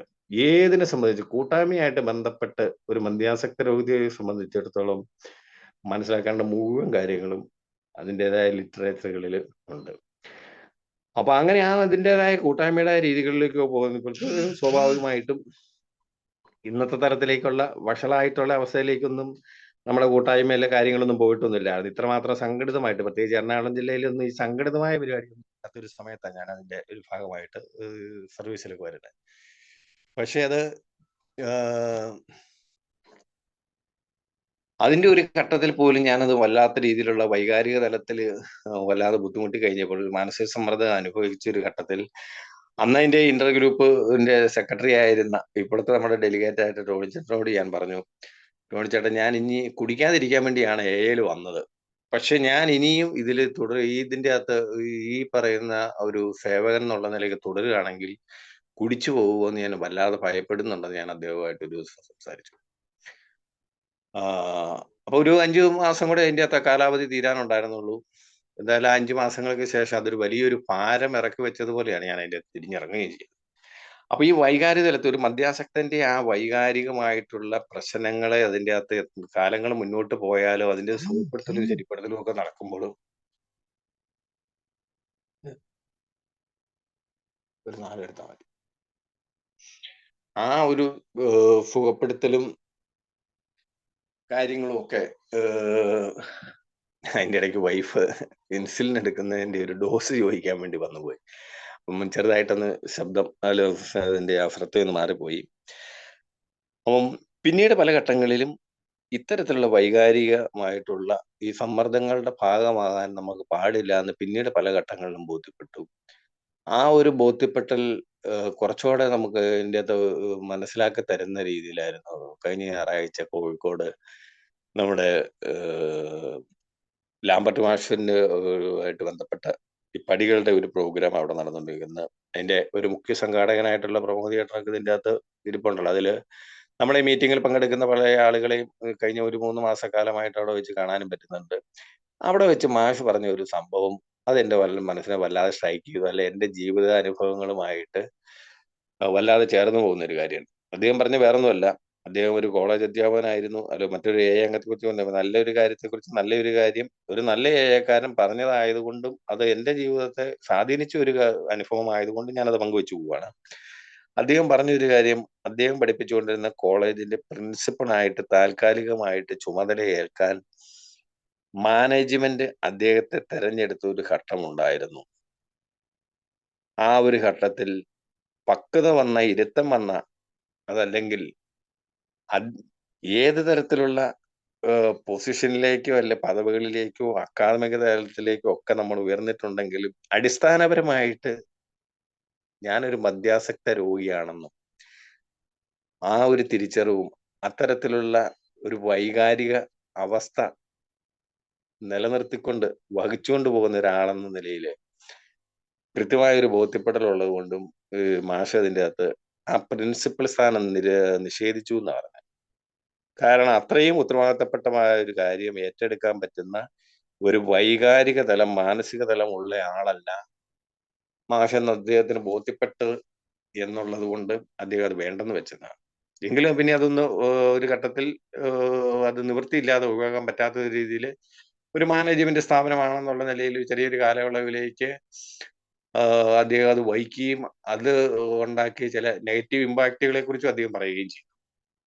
അപ്പം ഈ പറഞ്ഞു വന്നത് നമ്മള് സമാനമായിട്ടുള്ള അനുഭവങ്ങൾ എനിക്കും അതിൻ്റെ അകത്ത് ഉണ്ടായി. ഞാൻ അന്നേ ദിവസം അവിടെ ആ മീറ്റിംഗിൽ പങ്കെടുത്തുകൊണ്ടിരുന്നപ്പോൾ ഈ ഫോണൊക്കെ സൈലന്റിൽ ഇട്ടൊക്കെയാണ് ഞാൻ സാധാരണ രീതിയിൽ എയുടെ ഒരു മീറ്റിംഗ്. എന്റെ എയുടെ അല്ല, എയിൽ നിന്നും പഠിച്ച അത്തരം കാര്യങ്ങൾ ഞാൻ മറ്റ് പരിപാടികളൊക്കെ ആയിട്ട് മീറ്റിങ്ങിൽ വന്നാലും ഞാൻ അതിൻ്റെ അകത്ത് ഒരിക്കലും അത് ഇരിക്കുന്ന ആളുകൾക്ക് ഒരു അസ്വസ്ഥത ഉണ്ടാക്കുന്ന ബുദ്ധിമുട്ടുണ്ടാകുന്ന രീതിയിൽ ഫോണൊന്നും സൗണ്ട് മോഡിൽ ഇടാറില്ല, സൈലന്റ് മോഡിൽ ഇട്ടിരുന്നു. അപ്പൊ ഇവിടുത്തെ എന്റെ മുനിസിപ്പാലിറ്റിയിൽ ഉള്ള ഒരു കൗൺസിലർ ഒരു 5 പ്രാവശ്യം എന്നെ ഫോൺ ചെയ്തു. ഒരു 2-3 പ്രാവശ്യം തുടർച്ചയായിട്ട് ഇത് വിളിച്ചപ്പോഴത്തേനും എനിക്ക് അവിടെ അസ്വസ്ഥതയും ചെറിയൊരു ദേഷ്യവും ഒക്കെ ഉണ്ടായിരുന്നു. എന്തായാലും മീറ്റിംഗ് കഴിഞ്ഞ ഉടൻ തന്നെ ഞാൻ അവരെ തിരിച്ചു വിളിച്ചു. തിരിച്ചു വിളിക്കുക മാത്രമല്ല, അത്യാവശ്യം അവരോട് ഞാൻ വളരെ പരുഷമായിട്ട് സംസാരിക്കുകയും ചെയ്തു. പരുഷമായിട്ട് സംസാരിക്കുകയും ചെയ്ത് കഴിഞ്ഞപ്പോൾ വേറെ ഒന്നും ആയിരുന്നില്ല, ഈ വരാനിരിക്കുന്ന ഒരു മുനിസിപ്പൽ തെരഞ്ഞെടുപ്പുമായിട്ട് ബന്ധപ്പെട്ട് ഒരു വാർഡിന്റെ ചുമതല ഉള്ള ഒരാളായിരുന്നു. അതുമായിട്ട് ബന്ധപ്പെട്ട ആ ചുമതലക്കാരൻ എന്നുള്ള ചില കാര്യങ്ങളിലേക്ക് അദ്ദേഹം ചില കാര്യങ്ങൾ സംസാരിക്കാൻ വേണ്ടിയാണ്, അദ്ദേഹമല്ല ഒരു വനിതയായിരുന്നു കൗൺസിലർ, അവര് സംസാരിക്കാൻ വേണ്ടിയാണ് വിളിച്ചത്. ഞാനൊരു മദ്യാസക്തനാണെന്നോ എയിലാണെന്നോ കോഴിക്കോടാണെന്നോ പടികളുമായിട്ട് ബന്ധപ്പെട്ട ഒരു പ്രോഗ്രാമിൽ അതിന്റെ അകത്ത് അറ്റൻഡ് ചെയ്യാണ്, ഇതൊന്നും അവർക്കറിയത്തില്ലായിരുന്നു. ഇതൊക്കെ എനിക്ക് മാത്രമേ അറിയാവുള്ളൂ. പക്ഷെ എൻ്റെ ആ വൈകാരികമായിട്ടുള്ള ആ ഒരു എന്താ പറയുന്നത്, ആ സെൻസിറ്റീവ് ആയിട്ടുള്ള ആ മനസ്ഥിതി അവിടെ ശക്തമായിട്ട് പ്രവർത്തിച്ചു. ഞാൻ അവരോട് വളരെ ഇതായിട്ട് സംസാരിച്ചു. തിരിച്ചുള്ള യാത്രയിൽ എനിക്ക് അതിൻ്റെ അകത്ത് തോന്നി, ഞാനിത് എവിടെയാണെന്നോ അല്ലെങ്കിൽ ഞാനിങ്ങനെ ഒരാളാണെന്നോ ഒന്നും ഇവർക്കൊന്നും അറിയത്തില്ലല്ലോ. ഞാനത് കുറച്ചുകൂടെ ഇതായിട്ട് അതിനെ കാണുകയും പ്രതികരിക്കുകയും ചെയ്യേണ്ടതായിരുന്നു എന്നെനിക്ക് തോന്നി. അപ്പോഴാണ് മാഷ് പറഞ്ഞ ഒരു കാര്യത്തില്, കാരണം ചില ഉത്തരവാദിത്തങ്ങൾ ഏറ്റെടുക്കാൻ അല്ലെങ്കിൽ അത് കുറച്ച് പാലിച്ചതാണ് എങ്കിൽ അത് നമ്മളെ മാനസിക സമ്മർദ്ദത്തിനും സംഘർഷത്തിലേക്കും എത്തിക്കുമെങ്കിൽ, നമ്മുടെ വൈകാരിക സുബോധാവസ്ഥയെ പ്രതികൂലമായി ബാധിക്കുമെങ്കിൽ, അത്തരം കാര്യങ്ങളിൽ നിന്ന് നമ്മൾ കൃത്യമായിട്ടുള്ള ആ തിരിച്ചറിവോടുകൂടി വിട്ടു നിൽക്കണം, മാറി നിൽക്കണം എന്നുള്ള അദ്ദേഹത്തിന്റെ ആ വാക്കുകൾ അത് വളരെ പ്രധാനപ്പെട്ടതാണല്ലോ എന്ന് എനിക്ക് അന്നേരം മനസ്സിലായി. എന്നാലും ഞാൻ തിരിച്ചു വന്നതിന് ശേഷം അതിന്റെ ഉത്തരവാദിത്തപ്പെട്ട ആളുകളെ ബന്ധപ്പെട്ടിട്ട് പറഞ്ഞു, എനിക്ക് അതിന്റെ അകത്ത് വീട്ടില് പ്രത്യേകിച്ച് ഈ അടുത്ത കാലത്തൊക്കെ ആയിട്ട് വൈഫിന് ചില ആരോഗ്യ പ്രശ്നങ്ങളൊക്കെ ഉള്ളത് കൊണ്ട് വൈഫും അതിന്റെ അകത്ത് 2-3 മാസത്തേക്ക് അവധിയൊക്കെ എടുത്തിരിക്കുക, വീട്ടിൽ നിന്നും അധികം അങ്ങനെ മാറി നിൽക്കുന്ന സാഹചര്യങ്ങളില്ല. ആ ഒരു കാരണം പറഞ്ഞുകൊണ്ട് ഞാൻ അതിന്റെ അകത്ത് ഈ ഉത്തരവാദിത്തത്തിൽ തന്നെ ഒഴിവാക്കി തരണം എന്നുള്ള കാര്യം ഞാൻ രേഖാമൂലം അറിയിക്കുകയും ചെയ്തു. അപ്പം അത് ഞാൻ പറയാൻ കാരണം, ഞാൻ ഇതിന്റെ അകത്തൊരു സംഭവമാണെന്നോ അല്ലെങ്കിൽ ഇതിന്റെ ഉത്തരവാദിത്വം വഹിക്കുന്ന ആളാണെന്നോ അല്ലെങ്കിൽ ഈ നാളെ ഇതിന്റെ അകത്ത് ഇതിന്റെയൊക്കെ ഒരു ഭാഗമായിട്ട് വലിയ കക്ഷിയായിട്ട് ഇതിന്റെ ഭാവി ഭാഗതയെ നിർണ്ണയിക്കുന്ന ആളാണെന്നുള്ള അർത്ഥത്തിലൊന്നല്ല. എന്നെപ്പോലുള്ള ഒരു മദ്യാസക്ത രോഗിക്ക് വൈകാരിക തലത്തിൽ ഇത്തരം കാര്യങ്ങളെ ചുമന്നുകൊണ്ട് അല്ലെങ്കിൽ അതുമായിട്ട് മുന്നോട്ട് പോകാൻ പറ്റാത്ത മാനസികാവസ്ഥയുള്ള ആളാണ്. അതെന്റെ വൈകാരിക സ്വഭാവാവസ്ഥയെ വളരെ പ്രതികൂലമായിട്ട് ബാധിക്കുമെന്നുള്ള കൃത്യമായ ബോധ്യത്തിന്റെ അനുഭവം ഉള്ളത് കൊണ്ട് തന്നെ അത്തരം കാര്യങ്ങളിൽ നിന്ന് നമ്മൾ വളരെ കരുതലോടെ വിട്ടു നിൽക്കണം എന്നുള്ള ആ ഒരു തിരിച്ചറിവും കൂടി ഉണ്ടാക്കിയ ഒരു ദിവസമായിരുന്നു കഴിഞ്ഞ ദിവസം എന്ന് പറയുന്നത്. അപ്പം ഇത് നമ്മൾ ഈ 12 വർഷങ്ങൾക്ക് ശേഷം, അതല്ലെങ്കിൽ ഇതിന്റെ ഈ കൂട്ടായ്മയിൽ കുറെയൊക്കെ കാര്യങ്ങളൊക്കെ പ്രാവർത്തികമാക്കിക്കൊണ്ട് സഞ്ചരിക്കാൻ തുടങ്ങിയ കഴിഞ്ഞ ഒരു 5-6 വർഷമായിട്ടുള്ള ആ ഒരു കാലഘട്ടത്തിന് ശേഷം ഇപ്പോഴും ഇതൊക്കെ അതിൻ്റെ അകത്ത് തലപൊക്കുന്നു. അതാണ് നമ്മൾ തിരിച്ചറിഞ്ഞു പോകേണ്ടത്. അപ്പം അപ്പോൾ അവിടെയൊക്കെ നമ്മൾ ചിന്തിച്ചു പോകേണ്ട ഒരു കാര്യം, അല്ലെ എന്റെ മനസ്സിലൂടെ വന്നു പോകാറുള്ള കാര്യം, ഇന്നലകളിലെ മീറ്റിങ്ങുകളോ അല്ലെങ്കിൽ ഇന്നത്തെ 12-ാം പടി പ്രവർത്തനമൊന്നും എന്റെ ഇന്നത്തെ സുബോധാവസ്ഥയെ നിലനിർത്താൻ സഹായിക്കുന്നില്ല. ഇന്നലകളിൽ ഞാൻ എത്രമാത്രം മീറ്റിങ്ങുകളിൽ പങ്കെടുത്തു, ഈ സന്ദേശം എത്രമാത്രം അല്ലെങ്കിൽ എത്ര നൂറുകണക്കിന് ആളുകളിലേക്ക് എത്തിച്ചോ എന്നുള്ളതൊന്നും എന്റെ ഇന്നത്തെ സുബോധാവസ്ഥയെ നിലനിർത്താൻ ഒരു കാരണവശാലും സഹായിക്കില്ല എന്ന് നമ്മുടെ കൂട്ടായ്മ പറയുന്നുണ്ട്. അപ്പൊ എത്ര കാലം മുന്നോട്ട് സഞ്ചരിച്ചാലും മദ്യാസക്തി എന്ന് പറയുന്ന രോഗവും എന്റെ ജീവിതത്തിൽ മദ്യാസക്തിയോ മദ്യപാനമോ തുടങ്ങുന്നതിന് മുണ്ടായിരുന്ന ജന്മവാസകളിലെ ഏറ്റക്കുറച്ചിലുകളും അത് പൂർണ്ണമായിട്ട് ഒന്നും അതിൻ്റെ അകത്ത് എനിക്ക് ഇല്ലാതാക്കി കളയാൻ പറ്റിയില്ല. മദ്യത്തെ എങ്ങനെ നിയന്ത്രിച്ച് നിർത്തുന്നു, മദ്യാസക്ത രോഗത്തെ നമ്മൾ എങ്ങനെ കരുതലോടെ നേരിടുന്നു എന്നല്ല, കരുതലോടെ നമ്മൾ അതിൻ്റെ അകത്ത് കൈകാര്യം ചെയ്യുന്നോ, നേരിടുന്നു എന്ന് ഒരിക്കലും പറയാൻ പാടില്ല. എങ്ങനെ കരുതലോടെ നമ്മൾ കൈകാര്യം ചെയ്യുന്നു, അതേ രീതിയിലൂടെ തന്നെ നമ്മുടെ വൈകാരിക തലങ്ങളെയും ഈ പറയുന്ന നമ്മുടെ മദ്യപാനം ഒഴികെയുള്ള നമ്മളിൽ നിന്നും മാറ്റി നിർത്തേണ്ട, അകറ്റി നിർത്തേണ്ട, വിട്ടുകളയേണ്ട മറ്റ് പ്രശ്നങ്ങളെയും നമ്മൾ കൈകാര്യം ചെയ്യേണ്ടതുണ്ട് എന്നുള്ള ഒരു തിരിച്ചറിവും കൂടി കഴിഞ്ഞ ദിവസം ഉണ്ടാവുകയാണ് ചെയ്തത്. അപ്പം ഇതെല്ലാം വെച്ചുകൊണ്ടാണ് ശരിക്കും ഞാൻ അതിൻ്റെ അകത്ത് ഈ വൈകാരിക തലത്തെക്കുറിച്ചുള്ള ഒരു സംസാരമാവട്ടെ എന്നുള്ള നിലയ്ക്ക് പറഞ്ഞത്. അത് സംസാരിച്ചു വന്നു കഴിഞ്ഞപ്പോൾ അല്പം മുന്നോട്ട് പോയിട്ടുണ്ട്. എന്തായാലും ഒരു കാര്യം നമുക്ക് അതിൻ്റെ അകത്ത് ഒരിക്കൽ കൂടി ഓർമ്മപ്പെടുത്തിക്കൊണ്ട്, അല്ല നമുക്ക് അതിൻ്റെ മനസ്സിൽ ശക്തമായി ഉറപ്പിച്ചുകൊണ്ട്, നമ്മളൊക്കെ അതിൻ്റെ അകത്ത് കൂട്ടായ്മയുടെ ഭാഗമായി ഒരു രോഗത്തിന്റെ വാഹകരെന്നുള്ള നിലയ്ക്ക് നിലനിൽക്കുമ്പോഴും നമ്മുടെ കൂട്ടായ്മ പറയുന്ന ഒരേ ഒരു കാര്യം, അതിനുവേണ്ടി ആയിരിക്കണമല്ലോ നമ്മളൊക്കെ നിലനിൽക്കേണ്ടത് എന്ന് ഒരു ഓർമ്മപ്പെടുത്തൽ നമുക്കെല്ലാവർക്കും ഉണ്ടാവട്ടെ എന്നുള്ള നിലയ്ക്ക് ആ കാര്യം കൂടെ സൂചിപ്പിച്ചുകൊണ്ട്, നമ്മുടെ കൂട്ടായ്മ പറയുന്നത്, കൂട്ടായ്മയ്ക്ക് ഒരേ ഒരൊറ്റ ലക്ഷ്യമേ ഉള്ളൂ. അത് മദ്യാസക്തി എന്ന് പറയുന്ന രോഗത്തിൽ പെട്ട് നട്ടം തിരിയുന്ന ആളുകളെ ആ രോഗാവസ്ഥയിൽ നിന്ന് മോചിതരാക്കുകയും അത്തരത്തിലുള്ള ആളുകൾക്ക് ആ സന്ദേശം എത്തിച്ചു കൊടുത്തുകൊണ്ട് അവരെ അതിൻ്റെ അകത്ത് ഈ രോഗത്തിൽ നിന്നും കരകയറാൻ സഹായിക്കുകയും ചെയ്യുക എന്ന് പറയുന്ന ഒരേ ഒരു ലക്ഷ്യം. മദ്യാസക്തരായിട്ടുള്ള ആളുകൾ കഷ്ടപ്പെട്ടുകൊണ്ടിരിക്കുന്ന ആ അവസ്ഥയിൽ നിന്ന് മാറി നിൽക്കാൻ സഹായിക്കുകയും അത്തരത്തിലുള്ള ആളുകൾക്ക് ഈ സന്ദേശം എത്തിച്ചു കൊടുക്കുക എന്ന് പറയുന്ന ഒരേ ഒരു ലക്ഷ്യം മാത്രമേ നമ്മുടെ കൂട്ടായ്മയ്ക്കുള്ളൂ. ആ ലക്ഷ്യമായിട്ട് നമുക്ക് എല്ലാവർക്കും മുന്നോട്ട് പോകാൻ കഴിയട്ടെ എന്ന് ആശംസിച്ചുകൊണ്ടും പ്രാർത്ഥിച്ചുകൊണ്ടും ഓർമ്മപ്പെടുത്തിക്കൊണ്ടും ഇന്നേ ദിവസം ഈ മീറ്റിങ്ങിന്റെ ഭാഗമാകാൻ കഴിഞ്ഞതുകൊണ്ടും കുറച്ചു ദിവസങ്ങളായിട്ട് മനസ്സിൽ ഈ വൈകാരിക തലങ്ങളിൽ അതിൻ്റെ അകത്ത് വളരെയധികം വേലിയേറ്റങ്ങൾ ഉണ്ടാക്കിക്കൊണ്ടിരുന്ന ഒരു വിഷയത്തെ ഒരു അനുഭവമായിട്ട് ചേർത്ത് വെച്ച് പങ്കുവയ്ക്കാൻ കഴിഞ്ഞതിനും ഈ മീറ്റിങ്ങിന്റെ ിലുള്ള എല്ലാവരോടും കൂട്ടായ്മയോടും ഒരിക്കൽ കൂടി നന്ദി പറഞ്ഞുകൊണ്ട് നിർത്തുന്നു. Thank you. താങ്ക് യു സുനിലേട്ടൻ, ഞങ്ങളോട് ഇത്ര നേരം വൈകാരിക സുബോധത്തിന്റെ ഈ വിഷയം സംസാരിച്ചതിന്. പല രീതിയിലുള്ള കേൾക്കുന്നുണ്ട്.